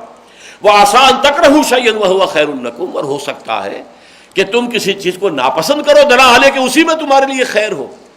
وَعَسَىٰ أَن تُحِبُّوا شَيْئًا وَهُوَ شَرٌّ لَكُمْ وَاللَّهُ يَعْلَمُ وَأَنتُمْ لَا تَعْلَمُونَ، اور ہو سکتا ہے کہ تم کسی شے کو پسند کرو حالانکہ اس میں شر ہو، اللہ جانتا ہے تم نہیں جانتے۔ تو یہ ہے اصل میں پس منظر ان آیات کا کہ جب حضور صلی اللہ علیہ وسلم نے اقدام کا آغاز کیا، اور یہ اقدام آپ کی طرف سے ہوا ہے، کوئی فوجی کارروائی مکے والوں کی طرف سے شروع نہیں ہوئی۔ یہ ٹھیک ہے، ایک اعتبار سے ہم کہہ سکتے ہیں کہ جنگ کا آغاز انہوں نے کیا، ہاسٹیلیٹیز کا آغاز انہوں نے کیا، مسلمانوں کو پرسیکیوٹ کرتے رہے، ان میں سے بعض کو شہید بھی کر دیا، ہلاک کر دیا، کتنوں کو قید میں رکھا، پھر گھروں سے نکلنے پہ مجبور کر دیا، الذین اخرجوا من دیارہم بغیر حق الا یقولوا ربنا اللہ، یہ سب لوگ جو ہیں اپنا گھر بار چھوڑنے پر کیوں مجبور ہوئے؟ اس لیے کہ وہ یہ کہتے تھے کہ ہمارا رب اللہ ہے، صرف اس جرم کی پاداش میں۔ تو گویا کہ اس اعتبار سے تو کہا جا سکتا ہے کہ ہاسٹیلیٹیز کا آغاز جو ہے کفار کی طرف سے ہوا، لیکن باقاعدہ جسے کہا جائے آرمڈ کانفلکٹ، کوئی مسلح مہم، کوئی حملہ، یہ قریش کی طرف سے نہیں ہوا ہے، بلکہ اس میں جو آغاز ہوا ہے وہ محمد الرسول اللہ صلی اللہ علیہ وسلم نے خود فرمایا ہے، اس لیے کہ اصل میں تو آپ کو اللہ نے بھیجا تھا، اس لیے کہ آپ کی بعثت اس لیے ہوئی تھی کہ اللہ کے دین کو غالب کریں۔ تو غلبہ دین کی جد و جہد میں اس مرحلے کا آنا ناگزیر ہے۔ جیسے ہی اللہ نے اس کے لیے حالات سازگار فرما دیے، مدینے کے اندر بیس عطا کر دیا اور آپ نے انٹرنلی اپنی پوزیشن کو پوری طرح کنسولیڈیٹ بھی کر لیا، آپ نے آفینسو کا آغاز کر دیا۔ چنانچہ ایک سال میں 6 مہینے سے 7ویں مہینے سے پہلی مہم ہے، اور یوں سمجھیے کہ 18 مہینے کے بعد رمضان سن 2 ہجری میں غزوہ بدر ہو گیا ہے۔ تو یہ ہے پس منظر۔ اب پڑھیے ان آیات کو۔ یسألونک عن الاہلہ، اے نبی یہ آپ سے ان مہینوں کے بارے میں پوچھ رہے ہیں، اشہر حرم کے بارے میں۔ میں اس تیسری رائے کو زیادہ جو ہے وقی سمجھتے ہوئے اب اس کے مطابق ترجمہ میں نے کیا ہے۔ قل ہی مواقیت للناس والحج، کہہ دیجئے مواقیت میقات کی جمع ہے۔ میقات جو ہے وقت سے بنا، موقات مفعال کے وزن پر، تو یہ در حقیقت کسی وقت معین، لیکن اس کے ساتھ ہی جیسے ظرف زمان کے ساتھ ظرف مکان بھی آ جاتا ہے، تو کسی مقام معین کے لیے بھی آ جاتا ہے۔ یہ میقات کا لفظ آتا ہے حج کے لیے، یہ میقات ہے، یعنی یہاں سے اب آگے حاجی نہیں جائے گا بغیر احرام باندھے ہوئے۔ یہ شام سے آنے والوں کا میقات ہے، اور یہ عراق سے آنے والوں کا میقات ہے، اور یہ ہندوستان سے آنے والوں کا میقات ہے، اور یہ مصر سے آنے والوں کا میقات ہے، یہ مغرب سے حبشہ سے آنے والوں کا میقات، یہ میقات ہے۔ لیکن یہاں پر میقات جو ہے مراد ہو رہی ہے اوقات، جو لوگوں کے لیے معین کیے گئے ہیں، کہ اس میں جو مہینے ہیں اشہر حرم وہ لوگوں کے فائدے کے لیے ہیں۔ فرمایا یسألونک عن الاہلہ قل ہی مواقیت للناس والحج، اور خاص طور پر حج کے لیے، انہی کے ذریعے سے حج کے مہینے معین ہوتے ہیں، انہی کے ذریعے سے رجب کا مہینہ بھی ہے، اور رجب کا مہینہ عمرے کے لیے ان کے ہاں ہوتا تھا۔ اور جو آخری جو سریہ حضور نے بھیجا ہے، کہ جو عبداللہ ابن جحش رضی اللہ تعالیٰ عنہ کی سرکردگی میں نخلا میں بھیجا ہے، تو اس میں غلطی سے ایسا ہوا ہے کہ اس میں رجب کا چاند نظر آ چکا تھا، جبکہ ایک مسلمانوں کے ہاتھ سے کافر قتل ہو گیا، تو بڑا شور اور غل ہو گیا کہ یہ مسلمانوں کو دیکھو، انہوں نے تو اشہر حرم کی حرمت کو بھی بٹا لگا دیا۔ تو اس حوالے سے یہ معاملہ خاص طور پر میں نے آپ کو بتا دیا کہ یہ جو اب آگے سوال جواب آ رہے ہیں، در حقیقت ان کا پس منظر یہ ہے۔ فرمایا وَلَيْسَ الْبِرُّ بِأَن تَأْتُوا الْبُيُوتَ مِن ظُهُورِهَا وَلَكِنَّ الْبِرَّ مَنِ اتَّقَىٰ، اور یہ کوئی نیکی کی بات نہیں ہے کہ تم گھروں میں داخل ہو ان کے پچھواڑوں سے، بلکہ نیکی تو اس کی ہوتی ہے کہ جس میں تقوی ہو۔ اب یہاں وہ پوری آیہ بر سمجھ لیجئے کہ لکھی ہوئی ہے، وَلَكِنَّ الْبِرَّ مَنِ اتَّقَىٰ، لیس البر ان تولوا وجوهکم قبل المشرق والمغرب ولكن البر من آمن بالله واليوم الآخر والملائكة والكتاب والنبيين وآتى المال على حبه ذوي القربى واليتامى والمساكين وابن السبيل والسائلين وفي الرقاب وأقام الصلاة وآتى الزكاة والموفون بعهدهم إذا عاهدوا والصابرين في البأساء والضراء وحين البأس أولئك الذين صدقوا وأولئك هم المتقون. لیس البر سے شروع ہو کر اولئک هم المتقون پر آیت ختم ہوئی. اب یہاں گویا کہ دونوں الفاظ کے حوالے سے ادھر اشارہ کر دیا. نیکی تو اصل میں اس کا نام ہے، اور تم نے خامخواہ کچھ نئے چیزیں جو ہے وہ ایجاد کر کے ان کو نیکی سمجھ لیا ہے. یہ عربوں نے ایک نئی رسم ایجاد کر لی تھی کہ ایک دفعہ اگر احرام باندھ کر گھر سے نکل آئے، اب اگر کسی ضرورت سے دوبارہ گھر جانا پڑا تو اب تو چونکہ احرام باندھ کے گھر سے نکل آئے ہیں، اب دروازے سے تو داخل نہیں ہو سکتے. بلکہ بعض روایات سے معلوم ہوتا ہے کہ جب حج سے فارغ ہو کر بھی آتے تھے تو اب وہ یہ کہتے تھے ان دروازوں سے ہم داخل نہیں ہو سکتے کہ جن سے ہم اپنے گناہوں کا بوجھ لے کر داخل ہوئے تھے، نکلے تھے. اب داخل ہو رہے ہیں تو ہمارے گناہ جو ہے وہ معاف ہو چکے ہیں، اب ہم ان دروازوں سے نہیں جائیں گے جن سے ہم گزرے تھے اپنے گناہوں کی جو پوٹلیاں ہیں اور گٹھلیاں ہیں لے کر. تو وہ پچھواڑے سے چھلانگیں لگا کے دیواریں پھاند کر آتے تھے. اب یہ ان کی من گھڑت بات تھی، زیادہ اس کی تردید کر دی گئی. لیس البر بان تأتوا البیوت من ظہورها ولکن البر من التقوی. جو اصل میں تو جس میں تقوی ہے اس کی نیکی ہے، باقی یہ چیز کوئی نیکی میں سرے سے شامل ہی نہیں. واتوا البیوت من ابوابها، اپنے گھروں میں داخل ہو ان کے دروازوں سے. واتقوا اللہ لعلکم تفلحون، اور اللہ کا تقوی اختیار کرو تاکہ تم فلاح پاؤ. وہ تقوی کے بارے میں پوری گفتگو ہو چکی. ہم یہ بھی دیکھ چکے کہ اس کا جو لٹمس ٹیسٹ ہے وہ ہے عقل حلال. لیکن یہ کہ تقوی کی پوری تصویر پوری انسانی شخصیت میں وہ آیا بر. اب آئیے وہ حکم قتال آ گیا. وَقَاتِلُوا فِي سَبِيلِ اللَّهِ الَّذِينَ يُقَاتِلُونَكُمْ، اور جنگ کرو اللہ کے راستے میں ان سے جو تم سے جنگ کر رہے ہیں. وَلَا تَعْتَدُوا، اور دیکھو عدوان نہیں، حد سے نہ تجاوز کرو. مطلب یہ کہ جتنی کچھ ان کی طرف سے کارروائی ہو اتنا ہی تمہاری طرف سے بھی کوئی اقدام ہو جائے جوابی تو ٹھیک ہے. اس لیے کہ ظاہر بات ہے کہ حضور صلی اللہ علیہ وسلم نے جو جوابی اقدام کیا تھا، اقدام تو حضور نے کیا ہے، لیکن ادھر سے جیسا کہ میں عرض کر چکا ہوں کہ ان کی طرف سے ہاسٹیلٹیز تو شروع ہو چکی تھی کہ انہوں نے مکے سے نکلنے پر مسلمانوں کو مجبور کیا. وَقَاتِلُوا فِي سَبِيلِ اللَّهِ الَّذِينَ يُقَاتِلُونَكُمْ وَلَا تَعْتَدُوا إِنَّ اللَّهَ لَا يُحِبُّ الْمُعْتَدِينَ، اللہ تعالی حد سے گزرنے والوں کو پسند نہیں کرتا. وَاقْتُلُوهُمْ حَيْثُ ثَقِفْتُمُوهُمْ، قتل کرو انہیں جہاں بھی انہیں پاؤ. وَأَخْرِجُوهُمْ مِنْ حَيْثُ أَخْرَجُوكُمْ، نکالو انہیں وہاں سے جہاں سے انہوں نے تمہیں نکالا ہے. اب یہ بہت ہی مثبت انداز کے اندر حکم دیا جا رہا ہے. پیسیو انداز اب ختم ہوا، اب ایکٹیو انداز ہے. اب سامنے آؤ، اینٹ کا جواب پتھر سے دو. جہاں سے انہوں نے تمہیں نکالا تم انہیں وہاں سے نکالو. وہاں رہنے کے حقدار وہ نہیں ہے. جیسے کہ سورہ توبہ میں آیت آئی ہے کہ اللہ تعالیٰ کے مسجدوں کے متولی تو وہی ہو سکتے ہیں جو اللہ پر ایمان رکھتے ہیں اور توحید کے اوپر کاربند ہو. ان لوگوں کا کوئی حق نہیں ہے کہ متولی بن کر بیٹھے ہوئے ہیں، جبکہ وہ مشرکین ہیں. انہوں نے تو اصل میں حرمت کو بٹا لگا دیا ہے. تو فرمایا وَأَخْرِجُوهُمْ مِنْ حَيْثُ أَخْرَجُوكُمْ وَالْفِتْنَةُ أَشَدُّ مِنَ الْقَتْلِ، اور فتنہ جو ہے وہ قتل سے زیادہ شدید شے ہے. یہاں لفظ فتنہ کو سمجھ لیجئے اس لیے کہ اگلی آیت میں پھر آئے گا. یہ فتنہ کہتے ہیں آزمائش کو. جیسے کہ کسوٹی کے اوپر آپ گھس کر دیکھتے ہیں کہ سونا یہ خالص ہے یا اس میں کوئی ملاوٹ ہے، وہ فتنہ ہے. تو اہل ایمان کے لیے جو حالات پرسیکیوشن کے ہیں وہ فتنہ ہے. یعنی جہاں کے ایمان پر کاربند رہنا مشکل ہو جائے، جہاں توحید کا اعلان کرنا مشکل ہو جائے، جہاں اللہ کی عبادت کرنے پر تکلیفیں آتی ہوں، مصیبت آتی ہو، وہ پورا ماحول جو ہے وہ فتنہ ہے. اور اس سے آگے بڑھ کر اس کا مفہوم یہ ہے کہ چونکہ یہ زمین اللہ کی ہے، الارض للہ ان الارض للہ، یہاں پر اس کا حکم چلنا چاہیے. اس کے حکم کی بجائے جس کا حکم چل رہا ہے، چاہے پورا نظم ہے، پورا لا اینڈ آرڈر ہے، کہیں کوئی جرائم نہیں ہے، کہیں کوئی اندیشے نہیں ہیں.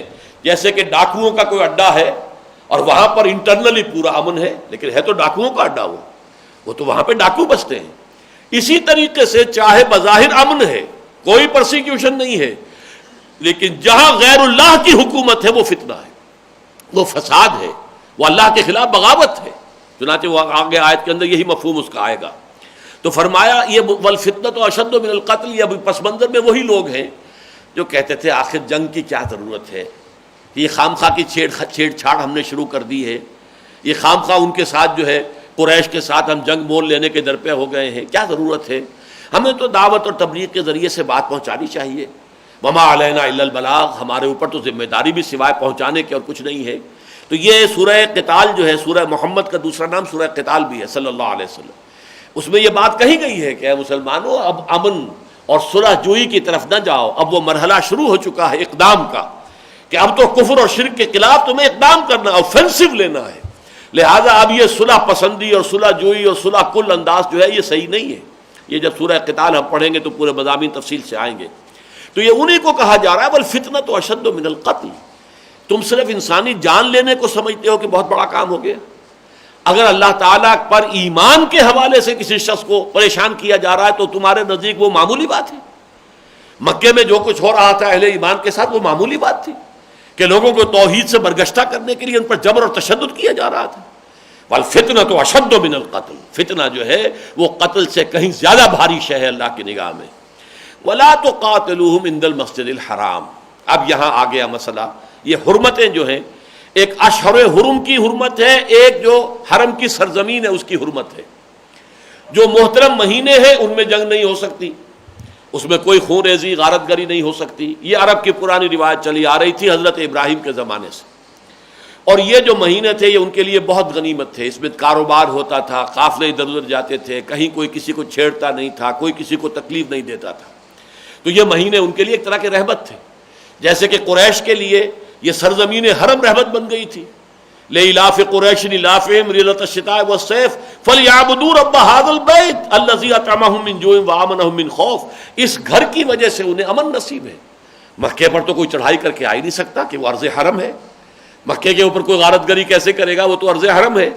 تو یہ حرمتیں جو ہے، زمانی حرمت یعنی اشہر حرم محترم مہینے، اور مکینی اور زمینی حرمت یعنی یہ سرزمین حرم. اب ان دونوں کے حوالے سے بات ہو رہی ہے. وَلَا تُقَاتِلُوهُمْ عِنْدَ الْمَسْجِدِ الْحَرَامِ حَتَّى يُقَاتِلُوكُمْ فِيهِ. ہاں دیکھو تم ان سے جنگ مت کرو مسجد حرام کے نزدیک، یعنی حدود حرم کے اندر تم ان سے جنگ نہ کرو. حَتَّى يُقَاتِلُوكُمْ فِيهِ، یہاں تک کہ وہ خود تم سے قتال کرے. چنانچہ بعد ہی یہی معاملہ ہوا تھا صلح حدیبیہ کے وقت، کہ بہت پرووک کیا تھا قریش کے چند نوجوان. ان میں خالد ابن ولید اس وقت تک ایمان نہیں لائے تھے تو وہ ان میں پیش تھے. پرووک کر رہے تھے کہ مسلمان کسی طریقے سے ہتھیار اٹھا لے، ایک دفعہ کوئی اقدام کر دے تو پھر ہمیں جواز مل جائے کہ پھر ہم ان کو ختم کر کے رکھ دیں. لیکن وہ کہ حضور کی طرف سے جو حکم تھا، کسی نے پرووکیشن جو بھی ہوئی ہے اس کے جواب میں کوئی اقدام نہیں کیا. تو وہ بھی جمے رہے. ان کے ہاں بھی چونکہ اشہر حرم کی حرمت جو ہے وہ تو برقرار تھی، لہذا اس کے حوالے سے انہوں نے بھی اقدام نہیں کیا.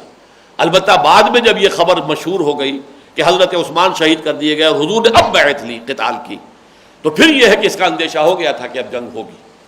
اس لیے کہ گویا کہ آغاز کر دیا قریش نے. اگر حضرت عثمان کو فی الواقع شہید کر دیا گیا ہے تو گویا کہ جنگ کا آغاز جو ہے، سفیر کا قتل جو ہے وہ تو جنگ کا اعلان ہوتا ہے. حضرت عثمان جو ہے وہ رضی اللہ تعالیٰ عنہ وہ تو سفیر کی حیثیت سے گئے تھے. تو یہاں بھی فرمایا وَلَا تُقَاتِلُوهُمْ عِنْدَ الْمَسْجِدِ الْحَرَامِ حَتَّى يُقَاتِلُوكُمْ فِيهِ. اس معاملے میں پہل تمہاری طرف سے نہیں ہونی چاہیے. مت جنگ کرو ان سے مسجد حرام کے قرب و جوار میں جب تک کہ وہ خود تم سے جنگ نہ کرے. فَإِنْ قَاتَلُوكُمْ فَاقْتُلُوهُمْ. تو پھر اگر وہ قتال کرے، آغاز کر دے، اگر جنگ کی ابتدا ان کی طرف، پھر انہیں قتل کرو. كَذَلِكَ جَزَاءُ الْكَافِرِينَ. تو اب جو حرمت ہے وہ اشہر حرم کی حرمت ہو یا وہ سرزمین حرم کی حرمت ہو، اس حرمت سے اب وہ محروم ہو گئے، اس کی پناہ ان کے لیے ختم ہو گئی، اس لیے کہ انہوں نے آغاز کر دیا جنگ کا. فَإِنْ قَاتَلُوكُمْ فَاقْتُلُوهُمْ كَذَلِكَ جَزَاءُ الْكَافِرِينَ. ان کافروں کا ایسا ہی بدلہ ہے. فَإِنْ انْتَهَوْا فَإِنَّ اللَّهَ غَفُورٌ رَحِيمٌ. پھر اگر وہ باز آ جائیں، اب باز آ جائیں کا ایک مقصد تو یہ ہو سکتا ہے نتیجہ کہ جنگ سے باز آ جائے، ایک یہ کہ پرسیکیوشن سے باز آ جائیں. آگے چل کر یہ اس کی وضاحت ہو جائے گی کہ باز آ جانا صرف جنگ سے باز آ جانا نہیں ہے، بلکہ جو پرسیکیوٹ کر رہے ہیں اہل ایمان کو، جو اہل ایمان کے لیے انہوں نے حج اور عمرے کے راستے بند کر دیے، مسدود کر دیے، جب تک کہ اس تمام روش سے باز نہ آئے. یہ باز آنے سے مراد یہ ہے کہ اپنی اس پوری روش جو ہے اس کو ترک کر دیں. فَإِنِ انْتَهَوْا فَإِنَّ اللَّهَ غَفُورٌ رَحِيمٌ. تو اگر وہ باز آ جائیں تو اللہ تعالیٰ غفور و رحیم ہے، بخشنے والا ہے، رحم فرمانے والا ہے. وَقَاتِلُوهُمْ حَتَّى لَا تَكُونَ فِتْنَةٌ وَيَكُونَ الدِّينُ لِلَّهِ۔ یہ ہے آیت، کانٹے والی آیت جس کو کہتے ہیں۔ اے مسلمانوں، جب یہ اب دور قتال شروع ہو گیا ہے تو یہ قتال جاری رکھو ان سے یہاں تک کہ فتنہ و فساد بالکل فروغ ہو جائے اور دین اللہ کے لیے ہو جائے، اللہ کی حکومت، اللہ کا نظام، اللہ کا حکم، اللہ کی اطاعت مطلقہ نافذ ہو جائے۔ یہ ہے آخری ہدف۔ چنانچہ یہی آیت آئی ہے پھر تھوڑے سے وقفے کے بعد، چونکہ یہ سورہ مبارکہ تو غزوہ بدر سے پہلے نازل ہوئی، سورہ قتال جو ہے سورہ محمد وہ بھی غزوہ بدر سے پہلے نازل ہوئی۔ ان آیات کا اور اس سورہ مبارکہ کا زمانہ نزول ایک ہی ہے، لیکن یہ کہ غزوہ بدر کے فوراً بعد سورت نازل ہوئی ہے سورہ انفال، اور اس میں یہ الفاظ پھر آئے ہیں قاتلوہم حتی لا تکون فتنۃ ویکون الدین کلہ للہ۔ اب یہاں کلہ کا اضافہ ہو جائے گا وہاں، اور تاکید بلا استثناء، زندگی کا کوئی گوشہ اللہ کی حاکمیت اور اللہ کی اطاعت سے مستثنی نہ رہ جائے، دین کل کا کل، پورا نظام زندگی اللہ کے حکم کے تابع ہو جائے۔ اس وقت تک، جسے ہم آج کی اصطلاح میں کہیں گے، جب تک کہ اسلامی انقلاب کی تکمیل نہ ہو جائے، جب تک کہ پورا نظام خلافت قائم نہ ہو جائے، جب تک کہ اللہ کی حاکمیت پورے طور پر نافذ نہ ہو جائے، جب تک کہ اللہ کے قانون کی پوری تنفیذ نہ ہو جائے، اس وقت تک یہ قتال اب جاری رہے گا۔ قاتلوہم حتی لا تکون فتنۃ ویکون الدین للہ فإن انتہوا، پھر اگر وہ باز آ جائیں، یہ سورہ توبہ میں جا کر یہ آیتیں آئیں گی کہ اگر وہ ایمان لے آئیں، ان تابوا واقاموا الصلاۃ وآتوا الزکاۃ فاخوانکم، اگر وہ بھی تمہارے اوپر ایمان بھی لے آئیں، توبہ کر لیں، اور توبہ سے مراد وہاں ایمان ہے، نماز قائم کریں، زکوٰۃ ادا کریں، تو تمہارے بھائی ہیں۔ لیکن یہ کہ اگر یہ نہیں کریں گے تو جنگ جاری رہے گی۔ فرمایا فَإِنِ انتَهَوْا فَلَا عُدْوَانَ إِلَّا عَلَى الظَّالِمِينَ، تو پھر زیادتی نہیں ہوتی مگر صرف ان پر کہ جو ظلم کرنے والے ہوں۔ جب وہ ظلم سے باز آ گئے، شرک سے باز آ گئے، توحید کو تسلیم کر لیا، اللہ کی اطاعت کے اندر آ گئے، اسلامی ریاست کی جو ہے تابع داری قبول کر لی، اب ان پر کوئی زیادتی نہیں ہوگی۔ کسی سابقہ دشمنی کی وجہ سے اب ان پر کوئی زیادتی کرنا یہ مسلمانوں کے شایان شان نہیں ہوگا۔ انقلاب کی تکمیل کے بعد، جیسا کہ آپ کو معلوم ہے، اذهبوا فانتم الطلقاء، جیسے اعلان عام کیا گیا، جاؤ تم سب کے سب آزاد ہو، کوئی ہم تم سے بدلہ پرانا نہیں لے رہے، کوئی پرانا حساب نہیں چکایا جائے گا۔ اذهبوا فانتم الطلقاء، آج میں تم سے وہی بات کہہ رہا ہوں جو میرے بھائی یوسف نے اپنے بھائیوں سے کہی تھی، لا تصریب علیکم اليوم۔ آج میں کوئی ملامت کے جملے بھی نہیں کہنا چاہتا کہ تمہارے دلوں کو جو پہلے زخمی ہے، شکست خوردہ ہو، تم مغلوب ہو گئے ہو، اب ان کے اوپر اور نمک مرچ ڈالنا تمہارے زخموں پر، یہ ہم نہیں کریں گے۔ لا تصریب علیکم اليوم، تم پر آج کوئی ملامت بھی نہیں ہے۔ اذهبوا فانتم الطلقاء، جاؤ تم سب کے سب آزاد۔ تو اسلامی انقلاب کے بعد پھر یہ روش ہوتی ہے، لہذا یہاں فرمایا فلا عدوان الا علی الظالمین۔ الشہر الحرام بالشہر الحرام، حرمت والے مہینے کا بدلہ حرمت والا مہینہ ہے، یعنی حرمت والے مہینے کا جو احترام ہے اس کا فائدہ لوگوں کو پہنچتا ہے نا، کہ حرمت والے مہینے میں ان پر کوئی قتل و غارت نہیں ہو سکتی، ان کو لوٹا نہیں جا سکتا، انہیں تکلیف نہیں دی جا سکتی، یہی ہے نا حرمت۔ لیکن یہ کہ اگر انہوں نے اس حرمت کا کو بٹا لگا دیا اور مسلمانوں تمہیں محروم کر دیا اس کی حرمت کی جو کور تمہارے پاس تھا، جو اس کا دفاع تمہارے پاس تھا، تو اب اس کے بدلے میں تم بھی انہیں محروم کر دو کہ حرمت اشہر حرم کی وجہ سے یا حرمت ارض حرم کی وجہ سے انہیں کوئی حفاظت میں نہیں اب میسر رہے گی۔ الشہر الحرام بالشہر الحرام، شہر حرام کے اگر حرمت کو انہوں نے بٹا لگایا ہے تو اس کے جواب میں تم بھی انہیں اس شہر حرام کی جو حفاظت تھی، جو پروٹیکشن تھی، اس سے محروم کر دو۔ والحرمات و قصاص، اور تمام جو محترم چیزیں ہیں ان کے اندر بھی برابری کا معاملہ ہوگا، جوابی کارروائی جو ہے وہ کی جائے گی۔ یہ بھکشوؤں والا معاملہ نہیں ہے۔ ایک دور تھا، وہ دور جو ہے انقلابی جو عمل ہے، پروسیس ہے، اس کے اعتبار سے بہت اہم تھا۔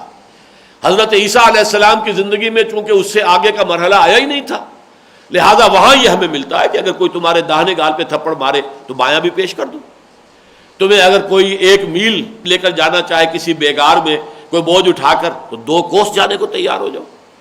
کوئی تمہارا جو ہے وہ چوغا لینا چاہے تو کرتا بھی اتار کے دے دو۔ تو یہ دور تھا حضرت عیسیٰ علیہ السلام کا، تو 3 برس تھے وہ اسی دور میں گزر گئے۔ حضور کی زندگی میں بھی 12 برس اسی طریقے سے گزرے ہیں۔ تمہارے ٹکڑے اڑا دیے جائیں، تمہارے جسم جو ہے ان کو چھید ڈالا جائے، تمہیں زندہ آگ پر بھونا جائے، جیسا کہ حضرت خباب بن الارت کے ساتھ ہوا ہے رضی اللہ تعالیٰ عنہ، دہکتے ہوئے انگاروں پر ننگی پیٹھ لیٹنے کا حکم دیا گیا، یا جیسے کہ شہید کر دیا گیا حضرت سمیہ کو، حضرت یاسر کو رضی اللہ تعالیٰ عنہما، تو جوابی کارروائی نہیں۔ یہ تھا ایک وقت، اب وہ وقت ختم ہو چکا ہے، لیکن یہ کہ اب جو ہے معاملہ، اب جو اس کے لیے جوابی کارروائی جو ہے وہ ہم کر رہے ہیں، لیکن اس میں بھی کچھ حدود اور قیود ہوں گے۔ والحرمات و قصاص، اب اس کے ضمن میں جو ہے وہ حرمتوں کا معاملہ بھی کہیں آڑے نہیں آئے گا جوابی کارروائی میں۔ فمن اعتدی علیکم فاعتدوا علیہ بمثل ما اعتدی علیکم، تو جو کوئی بھی تم پر زیادتی کرتا ہے تو تم بھی زیادتی کرو ان پر ویسی ہی جیسی کہ انہوں نے زیادتی کی تھی تم پر۔ اب اس میں بھی یہ وضاحت کی ہے مفسرین نے، اور بہت صحیح بات کہی ہے کہ اگرچہ لفظ تو اعتداء کا آیا کہ تم بھی زیادتی کرو، لیکن یہ زیادتی ہے نہیں۔ جب جواب میں قصاص میں کارروائی ہوتی تو وہ زیادتی شمار نہیں ہوتی۔ شکلاً تو یہ ہے کہ ایک قاتل کو آپ نے بھی قتل کر دیا، اس نے بھی قتل کیا تھا، آپ نے بھی قتل کر دیا، تو قتل کے جواب میں قتل ہو گیا، لیکن وہ قتل جرم تھا، یہ قتل جرم نہیں ہے، یہ تو قصاص ہے، یہ تو اس کے جرم کی سزا ہے۔ تو اسی لیے فرمایا گیا کہ بظاہر تو یہ کہ تم بھی کچھ زیادتی کرو گے نا ان پر ان کی زیادتی کے جواب میں، لیکن حقیقت میں وہ زیادتی نہیں ہے۔ جتنا کچھ انہوں نے کیا ہے اتنا کچھ ان کے ساتھ کر گزرنا، یہ در حقیقت ان کے کیے کا بدلہ ہے، یہ زیادتی نہیں ہوگی۔ اگرچہ بظاہر شکل تو یہی ہوگی کہ کچھ نہ کچھ انہیں گزند پہنچایا جائے گا، کوئی نقصان پہنچایا جائے گا، کوئی تکلیف پہنچائی جائے گی، تو لہذا اس کو بظاہر تو کہا جائے گا زیادتی، حقیقتاً زیادتی نہیں۔ فمن اعتدى علیکم فاعتدوا علیہ بمثل ما اعتدى علیکم واتقوا اللہ، اور اللہ تعالیٰ کا تقوی اختیار کیے رکھو، وَاعْلَمُوا أَنَّ اللَّهَ مَعَ الْمُتَّقِينَ، اور جان لو کہ اللہ تعالیٰ ساتھ ہے اہل تقوی کے۔ اب ساتھ سے مراد کیا ہے؟ اللہ تعالیٰ کی تائید، اللہ کی نصرت، اللہ کی مدد، یہ ان لوگوں کے ساتھ ہوگی جو تقوی کی روش اختیار کرے۔ یعنی یہ احکام جنگ کے معاملے میں بھی ایک حدود ہیں جو اسلام نے مقرر کیے ہیں۔ جو لوگ جنگ میں نہیں ہیں، بوڑھے ہیں، جوان بچے ہیں، عورتیں، ان کے اوپر ہاتھ نہیں اٹھایا جائے گا، خام خواہ درخت نہیں کاٹے جائیں گے، فصلیں تباہ نہیں کی جائیں گی، جانور قتل نہیں کیے جائیں گے، یہ حدود ہیں۔ وہی وہ جو کمبیٹنٹس ہیں، جو آئے ہیں جنگ میں لڑنے کے لیے آئے ہیں، ان سے جنگ ہو۔ اس حوالے سے اس کے لیے بھی قواعد ہیں، قوانین ہیں۔ ایسا نہیں ہے کہ وہ جیسے آپ کہتے ہیں کہ everything is fair in love and war, ہر چیز جو ہے جائز ہو جاتی ہے، نہیں، ہر چیز جائز نہیں ہے۔ بندہ مومن اللہ کی شریعت کا ہر حال میں پابند رہتا ہے۔ جیسے اقبال نے کہا ہے کہ تقدیر کے پابند جمادات و نباتات، مومن فقط احکام خدابندی کا پابند۔ مومن کے لیے تو پابندی ہے تو اللہ کے احکام کے، وہ ہر حال میں رہے گی۔ یہاں تک بھی ہوا ہے شام کے جہاد میں کہ ایک شہر مسلمانوں نے فتح کیا اور وہاں سے لوگوں سے جزیہ لے لیا، بعد میں کچھ ایسی شکل بن گئی کہ رومیوں کی طرف سے پیش قدمی ہو رہی تھی اور وہ گھیرے میں لے رہے تھے دونوں اطراف سے، اور اندیشہ تھا کہ ہم یہاں گر جائیں گے، تو اس شہر کو چھوڑ کر پیچھے ہٹنا پڑا۔ وقتی طور پر ایسا ہو جاتا ہے جنگوں میں۔ تو جب اس شہر کو چھوڑ کر پیچھے جا رہی تھی اسلامی افواج، تو وہ جزیے کی رقم اس قوم کو واپس کر دی گئی کہ دیکھو ہم نے یہ جزیہ لیا تھا تم سے، اس کے بدلے کے طور پر کہ تمہاری طرف سے دفاع اب ہم پہ ہماری ذمہ داری ہے، تمہاری پروٹیکشن، اس لیے کہ ذمہ کہتے ہی اس کو ہے جس کی ذمہ داری اسلامی ریاست لے لیتی ہے کہ اب اس کی جو حفاظت ہے، اس کے جان اور مال کی اور آبرو کی حفاظت کی ذمہ داری اسلامی ریاست پر ہے۔ لہذا اب ہم چونکہ اس وقت چھوڑ کر جا رہے ہیں، ہم اپنی وہ ذمہ داری پوری کرنے کی پوزیشن میں نہیں ہیں، لہذا یہ تمہاری جزیے کی رقم تمہیں ہم واپس کر رہے ہیں۔ تو یہ نہیں ہے کہ آل از فیئر ان وار اینڈ لو، نہیں۔ اسلام کے قواعد اور قوانین جو ہے وہ مستقل ہیں، دائم ہیں، جنگ بھی ہوگی تو ان کے تحت ہی ہوگی۔ اسی لیے آگے چل کر آپ دیکھیں گے سورہ انفال میں یہ بھی آیا ہے کہ فرض کیجئے آپ کا کسی قوم سے معاہدہ ہے کوئی، اور آپ کو یہ اندیشہ ہے کہ اندر ہی اندر وہ کوئی سازش کر کے آپ کے خلاف اقدام کرنے والے ہیں، آپ کے علم میں آ گئی یہ بات، تب بھی آپ اقدام نہیں کر سکتے۔ فَمْبِزْ عَلَيْهِمْ عَلَىٰ سَوَاءٍ، جب تک کہ ان کا معاہدہ ان کے منہ پر نہ دے ماریں گے، دیکھو ہمارے علم میں آیا ہے کہ تم خیانت کر رہے ہو، تمہارا ارادہ ہے، تو آج ہمارا تمہارا معاہدہ ختم، اس کے بعد اقدام کرو۔ یہ نہیں کہ اوپر سے تو معاہدہ قائم رہے اور نیچے سے تم جو ہے وہ حملہ کر دو، یہ صحیح نہیں ہے، یہ مسلمانوں کے شایان نشان نہیں ہے، یہ اسلام کی روش نہیں ہے، یہ اہل ایمان کے لیے جو ہے مناسب نہیں ہے۔ تو فرمایا واتقوا اللہ واعلموا ان اللہ مع المتقین، اللہ کا تقوی اختیار کیے رکھو اور دیکھ لو اللہ تعالیٰ کی تائید نصرت متقیوں کے ساتھ ہوگی۔ اگر تم نے اس مرحلے میں بھی تقوی کی روش کو ہاتھ سے جانے دیا اور چھوڑ دیا تو پھر ظاہر بات ہے کہ اللہ کی تائید اور نصرت اور مدد سے محروم ہو جاؤ گے۔ اب اس کے بعد آئی ہے، دیکھیے میں نے عرض کیا تھا اس سورہ بقرہ کے نصف آخر میں 4 لڑیاں چلتی ہیں۔ دو لڑیاں احکام شریعت کی، عبادات، معاملات، وہ ہم دیکھ چکے. روزے کے احکام آ گئے عبادات میں، معاملات میں وصیت کا حکم آیا، قتل کے مقدمات میں قصاص کا حکم آیا، کھانے پینے کے معاملات کے اندر حلال اور حرام کے وہ قواعد بیان کیے گئے. اس کے بعد جو ہے یہ دو لڑیاں جو ہیں وہ ہے قتال اور انفاق. یہاں جو ہے یہ 5 آیتیں تو آئی ہیں قتال کے ضمن میں، ایک آیت ہے اور وہ اب انفاق فی سبیل اللہ کے لیے. اس لیے کہ ظاہر بات ہے کہ جس مرحلے میں اب یہ دعوت اور تحریک جو تھی حضور صلی اللہ علیہ وسلم کی داخل ہو چکی تھی، اس میں ظاہر بات ہے کہ جنگی معاملات کے اندر پیسے کی ضرورت بھی ہے، مالی وسائل درکار ہے، اسلحہ فراہم کرنا ہے. جیسے کہ سورہ انفال میں آیا اعدوا لهم ما استطعتم من قوۃ ومن رباط الخیل، پوری استطاعت کی حد تک سامان فراہم کرو، اسلحہ جمع کرو، گھوڑے باندھے رکھو، تیار رکھو، اور اس کی وجہ سے جو ہے ہیبت تمہاری جو ہے قائم ہو جانی چاہیے کفار کے اوپر کہ مسلمان تیار ہیں. ایسا نہیں ہے، نرم چارہ نہیں ہے کہ ہم جب چاہیں گے حملہ کریں گے اور انہیں نقصان پہنچا دیں گے، بلکہ وہ چاق و چوبند ہیں، ساز و سامان اسلحہ انہوں نے تیار کیا ہوا. اب اس کے لیے ظاہر بات ہے پیسے کی ضرورت ہے. یہی وجہ ہے کہ جہاد فی سبیل اللہ اب 2 حصوں میں بٹ گیا. جہاد بالمال یعنی انفاق فی سبیل اللہ، جہاد بالنفس یعنی قتال فی سبیل اللہ.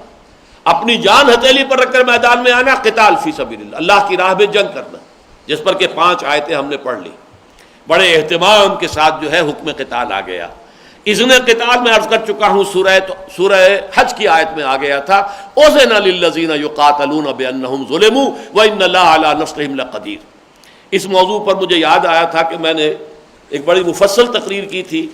یہ 11/7/93 یعنی 7 برس سب اس کو ہونے کو آ رہے ہیں، 6.25 برس ہو گئے کہ اذن قتال سے حکم قتال تک یہ ایک مرحلہ ہے بہت اہم سیرت النبی کا صلی اللہ علیہ وسلم، کہ یہ کس طرح درجہ بدرجہ جو ہے یہ قتال کا حکم آیا ہے. پہلے صرف ہاتھ کھول دیے گئے، اذن دے دیا گیا، پھر حکم دیا گیا، پھر اس کی فرضیت ہوئی ہے کتب علیکم القتال، اب تم پر قتال فرض کر دیا گیا. وہو کرہ لکم، اور وہ تمہیں بہت ناگوار ہے. وعسى ان تکرہوا شیئا وہو خیر لکم وعسى ان تحبوا شیئا وہو شر لکم واللہ یعلم وانتم لا تعلمون. تمہیں یہ ناپسند ہے لیکن جان لو ہو سکتا ہے تم کسی شے کو ناپسند کرو حالانکہ اسی میں تمہارے لیے خیر ہو، اور تم کسی شے کو پسند کرو حالانکہ اسی میں تمہارے لیے شر ہو. اللہ جانتا، تم نہیں جانتے. تمہارا کام ہے فاسمعوا واطیعوا، جس وقت جو حکم ملا ادھر حکم کا ہو گیا رخ کر کے نماز پڑھو حاضر، جنوب کی طرف رخ کرو خانہ کعبہ کی طرف حاضر، ہاتھ بندھے رکھو حاضر، اب جوابی کارروائی کرو حاضر، اب جنگ کے لیے میدان میں آؤ حاضر. بندہ مومن کا کام یہ ہے جو حکم ملے سمعنا واطعنا اذ قلتم سمعنا واطعنا فاسمعوا واطیعوا، سنو اور اطاعت کرو، جس وقت جو حکم دیا گیا ہے اس کو مانو. اور اب جو ہے انفاق کی اہمیت آگے چل کر آپ دیکھیں گے کہ 2 رکوع آئیں گے قتال پر، خاص طور پر طالوت اور جالوت کی جو جنگ ہوئی ہے اس کے حوالے سے، لیکن اس کے آگے جا کر 2 رکوع آ جائیں گے انفاق پر.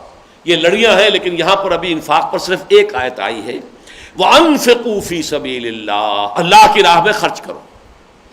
اس بات کو میں نے بارہا عرض کیا ہے کہ اللہ کی رضا جوئی کے لیے، ثواب حاصل کرنے کے لیے اپنا مال خرچ کرنا، اس کی 2 مدیں ہیں. ایک مد یہ ہے کہ غربا، مساکین، یتامہ، بھوکے، مسافر، ان کے لیے مقروض، جو ہم نے سورہ آیت بر میں پڑھا ہے، آت المال علی حبہ ذوی القربى والیتامى والمساکین وابن السبیل والسائلین وفی الرقاب. یہ ایک مد ہے. اس کے لیے لفظ ہے صدقہ، اس کے لیے لفظ ہے زکوٰۃ.